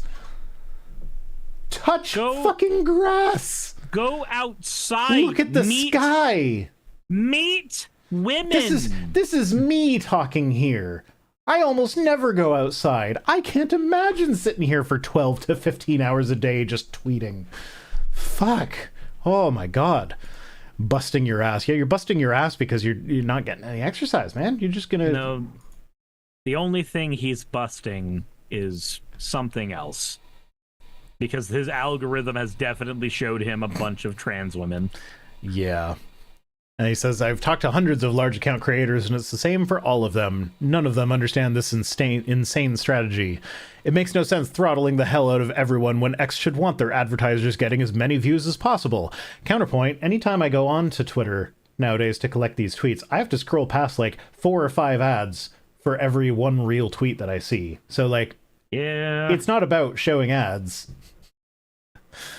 I just don't get it. I know everyone understands what I'm talking about because it's happening to everyone. Okay. I have a theory here. Okay. Did you hear that story about... I think we might have talked about it last week, where Musk... He started following this this influencer and interacting with her, and then he like messaged her privately and was like, I would like you to have my baby. And she said no. And so then he immediately like cut her Twitter premium payments in half. So I feel like that hit the news. And then he, this is his damage control. Oh shit, I can't make it look like I did that just to her out of spite. So now I'm going to do it to everyone. Everybody's got to get kind of sort of throttled. Yeah, so he like him throttling everyone is damage control for his own bruised ego. That is my theory. I don't know if that is true. This is my speculation, but I feel like it's true. Big if true. Very big. The biggest. Been a bust. Last 3 or 4 weeks, 12 to 15 hours a day. I'm gonna coom, 12 Kyle. to 15 hours a day. 12 to 15 hours a day on Twitter. Oh my god. No wonder this guy's brain is mush. Mine would be too if I spent 12 to 15 hours a day in that hellscape. Like seriously, just collecting tweets has become this massive... Like, I started this show because I was on Twitter and I was finding a way to monetize my distraction. Because I would get distracted from my regular job with Twitter, so I was like, okay, well, as long as I'm here, I'll take some screenshots of some stupid people saying funny things and make fun of it and turn that into a show. And so I am monetizing my distraction. Now that I have to actually go back to Twitter, it's just like, no, this place is so horrible. This place sucks. No, it's the worst. But yeah, so I can't. The 12 to 15 hours a day, my god. I'm busting my ass 12 to 15 hours a day on twitter.com. Don't you understand? Don't you understand my pain? So pathetic. Oh yeah, and we have Elon Musk says infiltration of the judiciary throughout the West is the greatest long con of the left. Projection, because this is what he's been doing. Yeah, so this is him saying that, like, oh, well, Biden let people into the country without them going through any sort of legal process, so why can't I make them leave the country without making them go through a legal process? I mean, like, because if you get the wrong person, then you have done a big crime. That is why. Yeah, so just infiltrating the judiciary is a long con. Let me just read the Supreme Court in order of seniority. Roberts, appointed by Bush. No, this isn't by seniority. Fuck, I don't know what order. This is the order that they have it posted in on the Supreme Court website. Yep. But Roberts, appointed by Bush. Thomas, Bush Sr. Alito, Bush. Sotomayor, Obama. Kagan, Obama. Gorsuch, Trump. Kavanaugh, Trump. Barrett, Trump. Jackson, Biden. So I don't know if you noticed that, but 6 out of 9 of those were Republicans. Yep. And 3 out of 6 of those were Trump. Trump has appointed a third of the Supreme Court, and Republicans appointed more than half of the Supreme Court. And yet, that is leftist infiltration of the judiciary? Like, look, according to Trump, and I believe him because he's a genius. He is. He has to be. This is reality. And I know that my golf king would never lie to me. Oh. So, did you see that? Olivia Williams says, Vice Rhino, you need to like and share. Vice Rhino needs you to like and share. Thank you, Olivia. Did you see that clip of, it was Bill Maher talking to Charlie Kirk, I think? And, no, I don't think I did. Yeah, so they were talking about Trump and how, and the deportations and everything. And so, and Bill Maher brought up of course, he's playing the leftist in this scenario, even though he's Bill fucking Maher. Yeah, Chessa. Gross. Both those names are gross. Agree. But Bill Maher was playing the leftist here. And so he brought up the deportations. He's like, he mentioned, like, Trump is saying that he's going to do American citizens next. And Charlie Kirk's response to that was like, oh, do you really think he was serious about that? Come on. You're like, why would you think he's not? Why are we not allowed to take our president seriously? Every single not even that, but like every single time he has said that he wants to do a thing, that when we point out he said he wants to do the thing, the defense has been, he was clearly just joking. He has actively tried to do that thing. So why would we think this time is different? Like, maybe when he says he wants to do a thing, just believe that that is a thing that he wants to do. He also doubled down on that later. Like, Charlie Kirk's defense of that was like, oh, he was just like joshing around with Bukele. It's like, okay, but then he went to a press conference and said it again when Bukele wasn't there. Is that joking around with Bukele at that point? No? Yes, definitely. 110%. Again, my golf king would never lie to me. You don't understand. He was just having he was just having locker room talk with Bukaki, okay? Locker room Bukaki is the best Bukaki. But yeah, so that's where we are. They're trying to pull the he's just joking defense again. Just these fuckers. I don't even know who these fuckers are, but they say they say that Jordan Peterson has gone full woke. Is it because of his recent thing on the Joe Rogan podcast? I couldn't actually find specifics, but what I was gathering, and I assumed that this was his recent appearance on Joe Rogan, what I was gathering was basically he said there are some narcissists in the Republican Party who are just saying what they need to say in order to gain and maintain power. And that is what they consider woke. And I don't think he even said that specifically about Trump, who is the most obvious example of that.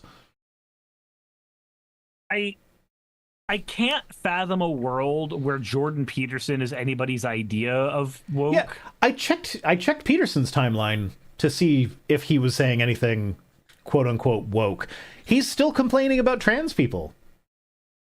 Like, that's still his thing. He's still complaining about the about having to do sensitivity training or whatever with regards to using people's preferred pronouns. Like, how is that woke? How is that even close to woke? I don't know, man. I don't know anymore. These two fuckers, I can't get through more than 5 minutes of their podcast because it is just them sucking each other off, and not in a good way. Anytime that they are talking, it is it's very hard to describe the visceral reaction that I get when hearing these two people talk. Is it the same as what's his face's reaction to seeing a VTuber? No. Destiny. So Destiny's reaction is at the very least kind of funny, right? It was. I was moderately amused by it, I will admit. Yeah, that's different than these guys. I do not want to describe the emotions that go through my brain. Yeah, no, I actually I had no idea who these people were. I don't know how they got on my timeline, but I saw that and was like, oh, yep, that's a clip for Twit tweets, because there's no way Jordan Peterson has actually gone woke. Yeah.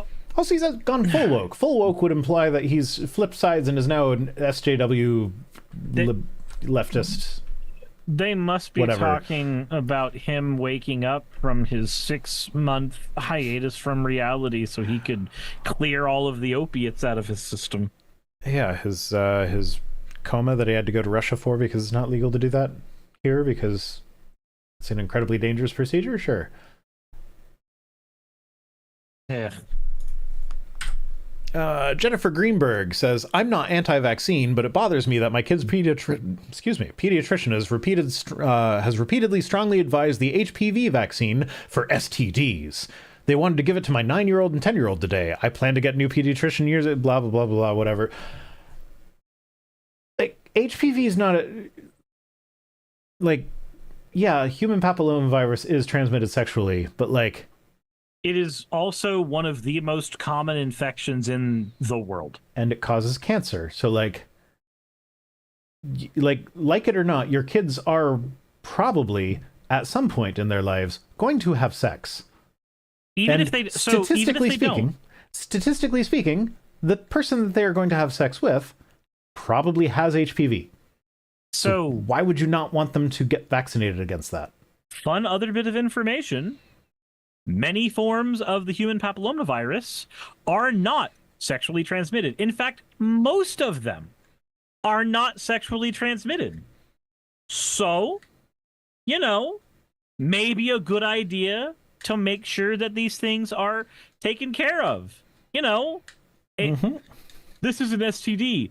That is technically not a false statement. There are forms of the human papillomavirus which are sexually transmitted, or papillomavirus. I was thinking I was saying it incorrectly, and then I looked up the wording and nope, I am saying it correctly. Papilloma. But it is it is also the most common of the sexually transmitted diseases that exist in the world. Yeah, something I don't know if it's current, but the last number I saw was like 80% of women in particular have HPV. So it's like, that's a pretty high percentage. If you'd like to not get cancer, it's a good idea to not get the virus. And there's an easy way to not get the virus. I'm just remembering the line from the Harley Quinn show where somebody goes, don't sleep with her. She's got herpes. And then Bane steps up and is just like, actually, most sexually active adults have that. And just something about Bane being the one to step up and inform everybody of that is one of the best lines. And I believe they were saying it at the bar mitzvah for the Penguin's son as well, if memory serves, like when that happened in that story. Yeah. Like when I came back on the dating market, I actually I got my doctor to prescribe me the HPV vaccine. I never did get around to it, and now I'm in a mostly monogamous relationship, so there's not really a whole lot of point in me getting it, because it's also like $500. So like that's the other thing, is that like I don't know what the situation is there, but like for my kids to get it is free. If they wait till they're adults, they have to pay $500 or whatever for it. So it's like, just get it. It's all of these people who are really, really big on RFK with his unvaccinated and proud shirts that he sells on his website, or sold on his website. God. Yeah, no, and we all know that in September he's going to come out and be like, we have discovered the cause of autism, it is the vaccines! Yep. He's gonna do the correlation thing. I don't know why he's waiting till September. Like, does he have a book scheduled to publish around then? He said that by September they would find everything that they needed to find, and then he backpedaled it to by September we'll find most of what we wanted to find. But I think it's because he needs things to happen at a certain rate for his autism registry to go through. Right. I think he's having to buy enough time for all of that. That's to a happen. Massive red flag. Like, on the one hand, I can see an argument for it from the perspective of, like, I've heard so many horror stories from the American medical system where you don't have things in a centralized database or whatever. So like every time you go to a different doctor, you have to go through your history with them completely again. They can't just look it up. And that can be really frustrating for someone who has like a condition that requires going to many different specialists, because none of them can just look up what the other doctors have said. And that is a little bit foreign to me. We had a situation with that recently. So Saki, because we have insurance right now, is looking into bottom surgery. It is something that she has been wanting for ages for, obvious reasons. Yeah. And I'm ambivalent on the genitalia of my partner, so there's no problems there. So, and as we're talking to the doctor that she has as a primary care physician, he says, he mentions that he's not done this before for people, because again, trans people who are out in Georgia is kind of a rarity.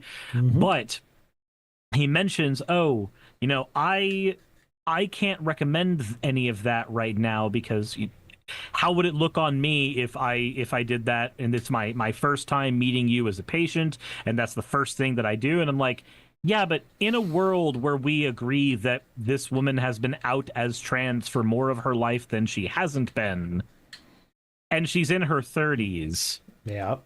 I feel as though that's enough. Like, he said, yeah, we need to do things like establish a medical need. And I'm like, yeah, the medical need is she's trans. Like, I was being kind of an asshole to the doctor. I'm not even going to lie. Yeah, and I feel like that's justified. Yeah, but so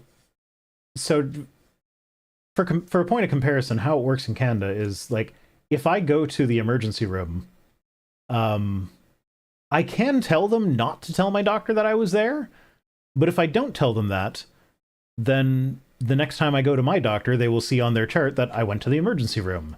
And it has happened a few times where they've seen that and they've in the appointment, they've been like, oh, I see you went to the ER. Is everything okay? Like, I see it was this sort of issue. Do you need any follow-up care there? I'm like, nope, we're good. It took care of it or whatever. And I understand that's not really a thing in the States. Yeah. And so I can see the appeal of, like, having things centralized like that. But at the same time, I don't want this administration to be the one to do that.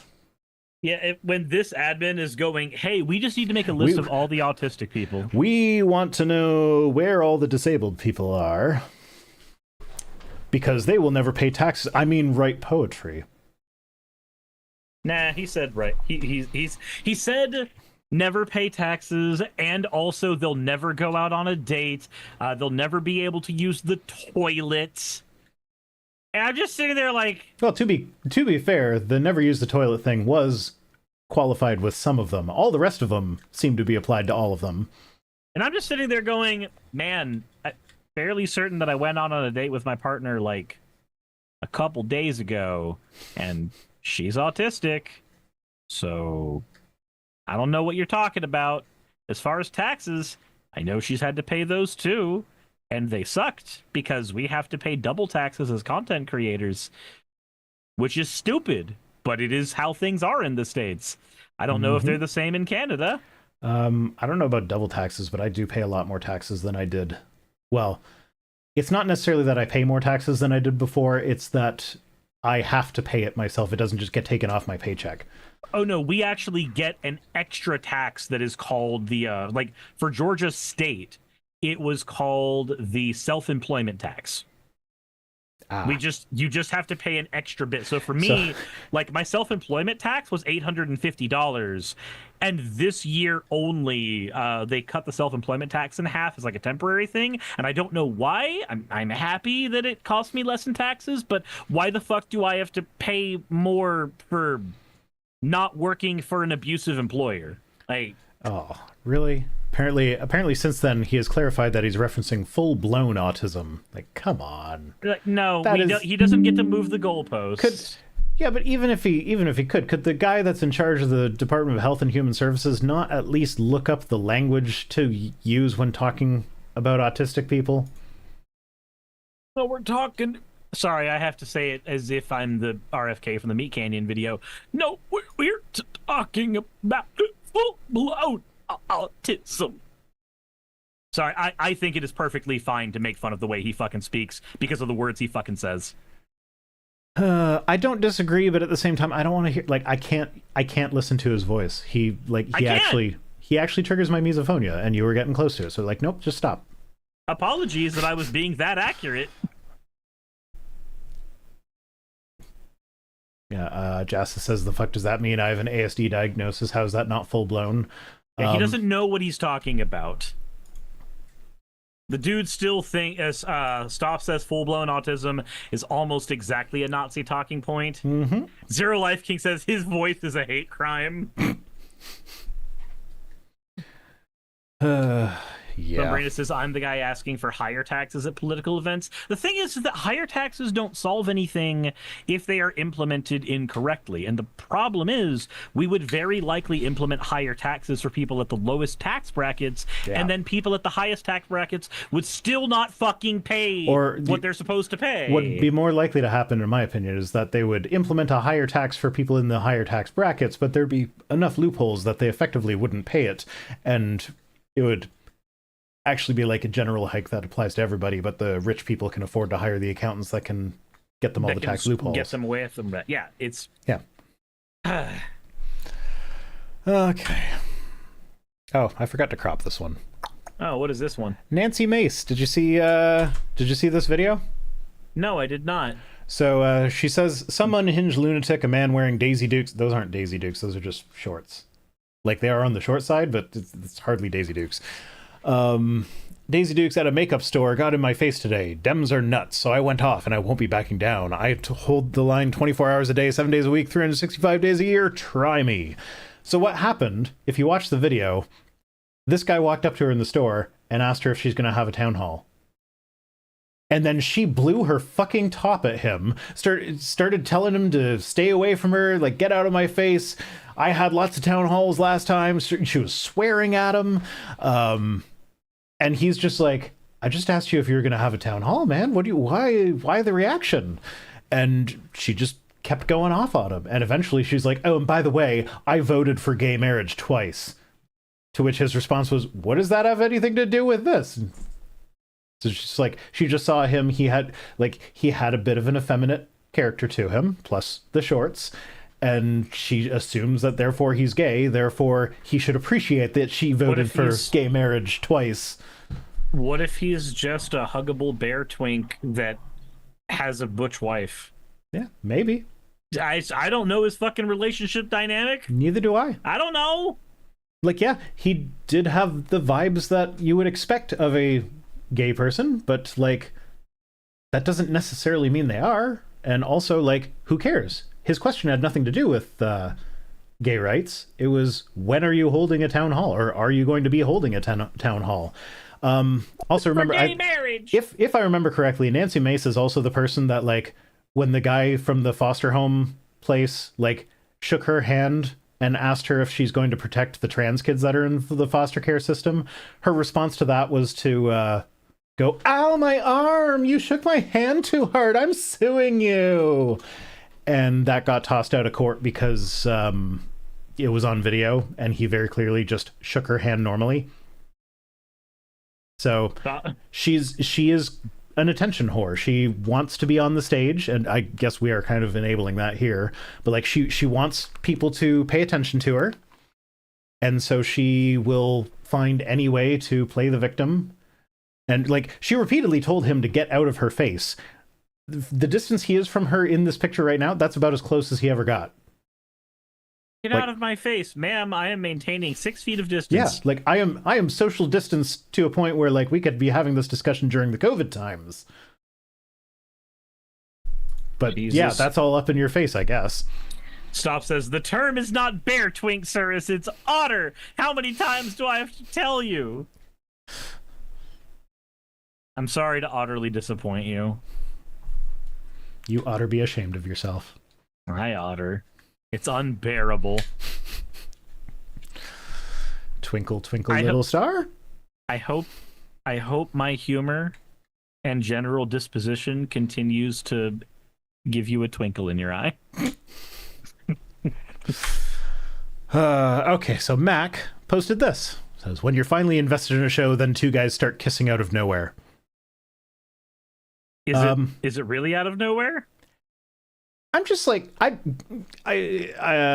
gathered from the replies that this is about The Last of Us, which I've never seen, nor do I intend to. The Last of Us has gay people in it in the apocalypse. Yeah, cool. But is it it's a zombie one, right? Kind of, sort of, yes. Okay, I don't like zombies, so they're zombies made from fungi. I don't care. I'm not into zombies. The only zombie movie I've seen is World War Z. That thing is shit. I know. You want to hear the only reason I saw it? Was it the only way to get pussy? Like, what was? No, I don't know, because Peter Capaldi was in it. When Peter Capaldi became Peter. Fuck! I just blanked on his name after I said it immediately. When he became the Doctor on Doctor Who, and I found out that he played WHO Doctor in this zombie movie, I was like, okay, I'll watch that zombie movie. Okay. And I thought it was an enjoyable watch from the perspective of someone who likes bad movies. I could not stand it because I've read the book, and the book is really good and is one of my favorite books. And they ruined it. And actually, so the author of the book apparently came out and was like, oh, it's a pretty good movie. It's not my book, but it was an enjoyable movie. I believe the exact words of the author were, the only thing that movie has in common with my book is the title. In common with my book is the title. Yeah. Yeah, so like that's the only zombie thing that I've ever tolerated, and it's like, yeah, I didn't like the zombie aspect of it, but like it was enjoyable from a bad movie perspective. But anyway, my point here is that like as I was scrolling, I saw it and it's just like, what a fucking snowflake. Like, seriously, every accusation is a confession. These people call us the liberal snowflakes, but like, two guys kiss and now you can't watch the show because of it? Like, hey, here's a thought. Not all of us like to see straight couples kissing. Like that, I don't particularly care for straight couples making out in movies. I don't really enjoy that. But I accept that that is a thing that happens because it's a thing that happens. So like, I'm gonna have to see that sometimes. I don't need to post to social media about like, oh, I can't watch this show anymore because people that I didn't want to see kissed. Now kiss. Yeah, no, like that's just, it's not a thing that I enjoy watching, but it happens. Get Sylvie over it. Don't be a snowflake. I'm so tired of all the hetero romance being shoved into everything. Yeah. I don't. So I hot take on that.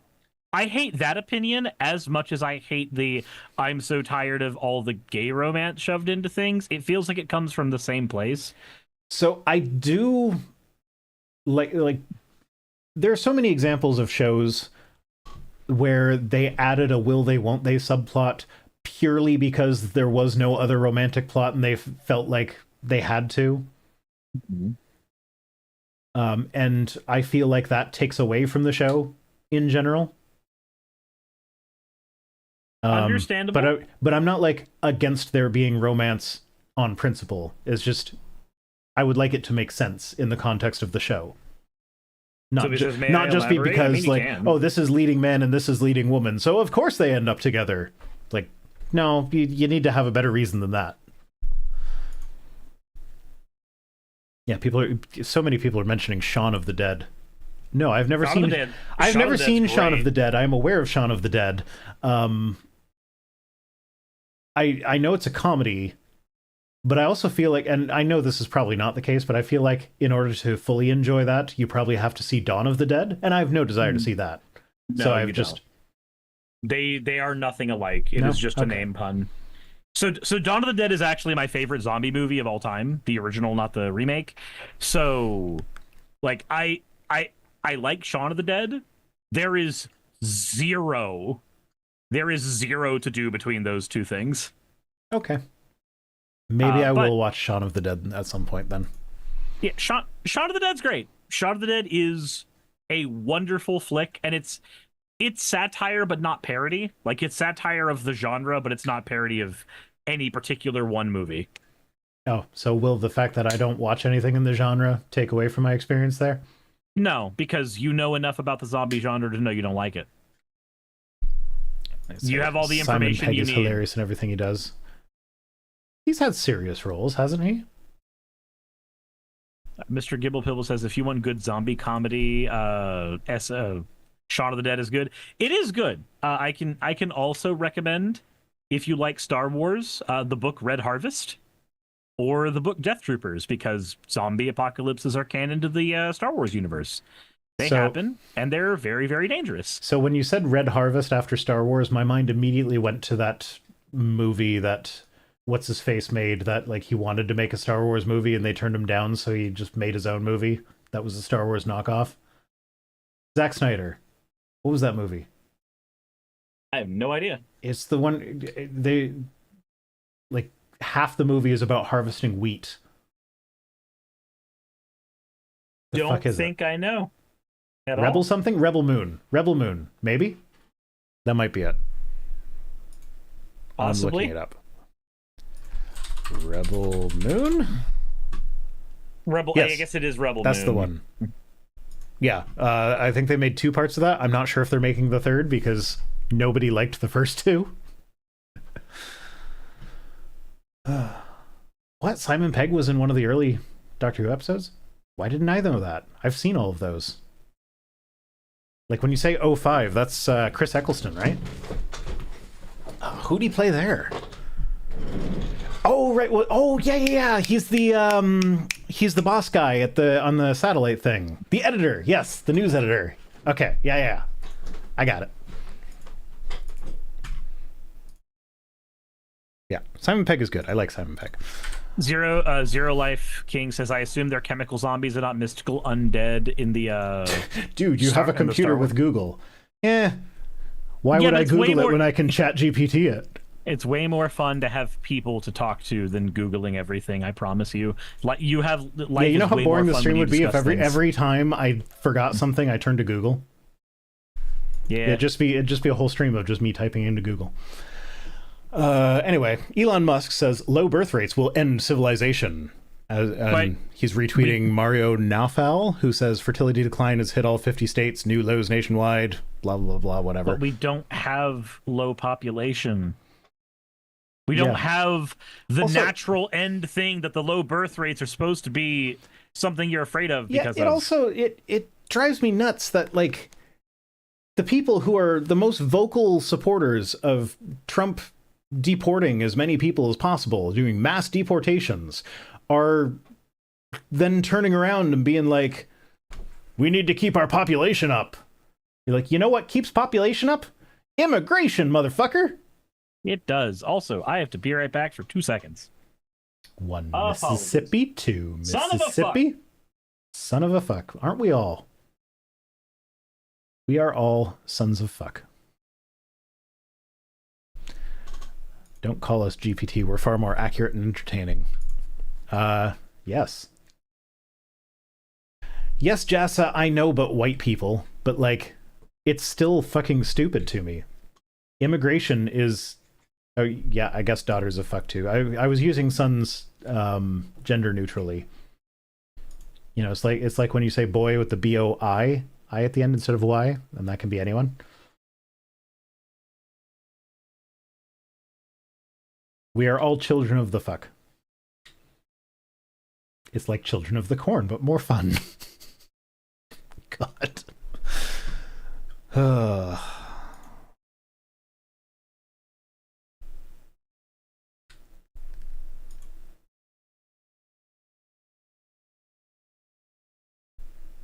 there we go. When people are paid more and there are good social programs, they have more kids. The Children of the Corn porn parody is Children of the Fuck.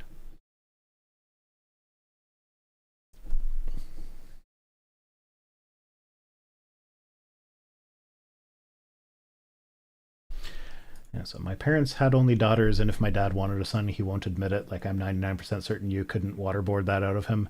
Yeah, as a parent, I have never really understood the desire to have a particular gendered child. Which, you know, part of that might be why two of my kids have been comfortable coming out as non-binary to me. It's like, I'm not like, you're my boy. And I've never understood that. They're like, oh, I have to have a boy. I have to have a girl. And, like, the whole, oh, we must carry on the family name. Like, I kind of have been able to relate to that, but on the flip side, it's been like, okay, but what about her family? Like, why is it only why do only boys carry on the family name? Like, they don't have to take on their spouse's name. What is your preferred gender for your child? Alive and healthy. Yep. That's the kind of baby I wanted to have. I think he enjoys having daughters. Yeah. I enjoy my kids. I'd enjoy them more if they would stop. Like, the youngest two are in a stage where they think it's hilarious to, like, stick their fingers right in other people's butts. And yeah, not cool. They'll outgrow it, I'm sure. But I'd rather they do that sooner rather than later. Blame Naruto for that? Is that a thing that happens in Naruto? They don't watch Naruto. I don't know how that could be directly caused by Naruto when they've never watched Naruto.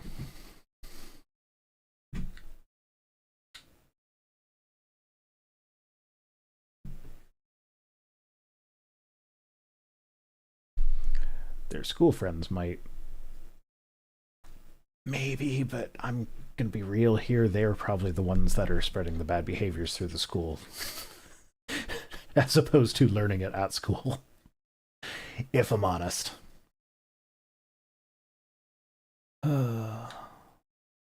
Concho's the worst import from Japan. I don't know what concho is. Is that a thing that I don't want to Google?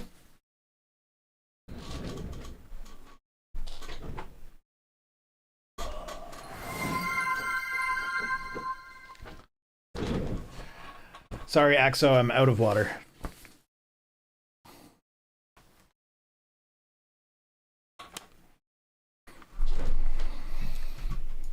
Yeah, so my kids also like to bake, but my kids are also gross. So the idea of eating food that they have made is not the most appealing thing in the world.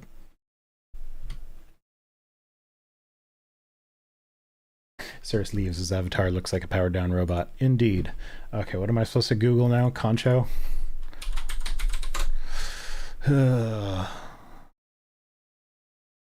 Concho is a prank performed by clasping the hands together in the shape of a finger gun and poking an unsuspected anus. What? Unsuspecting anus.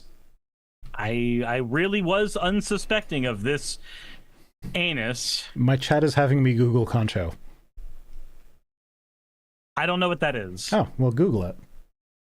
It's all about unsuspecting anuses. Okay, fair enough.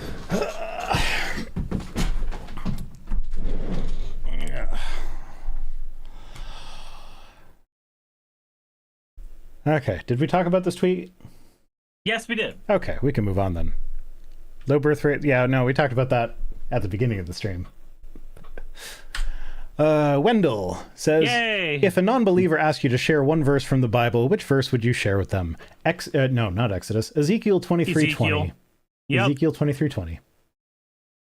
And there she lusted after her lovers, whose members were like those of donkeys, and whose emissions were like that of a horse. Yep. Exactly. It's perfect. That is what I would do. And that's it. We're ending with Wendell. Fair enough. I thought as far as Wendell tweets go, that one's a wholesome one. I mean, it's not wholesome, but like as far as Wendell goes, it is. So, hey, it's only 10:44. It is. That's enough time Jasta says, Endel with the Wendell. That's enough time to make you play a round of Pokemon Unite with me. I'm kidding. Nope. I have Swamp Ass. I need to stand up. Yeah, that's probably a good thing to go, use a bidet about. I was just going to take a shower. That also gets rid of Swamp Ass. I need to go perform hygiene. Go do a hygiene. I found my beard trimmer finally. Not sure where the charger is for it. So it does have battery right now, so but I'm like worried that I'm gonna get like half of it off and then like so yeah. Are you continuing the stream after this? I think for at least another hour. Yes. Okay. Showers are just full body bidets. Indeed. They are. So yeah, I will raid you, and as always, fuck off.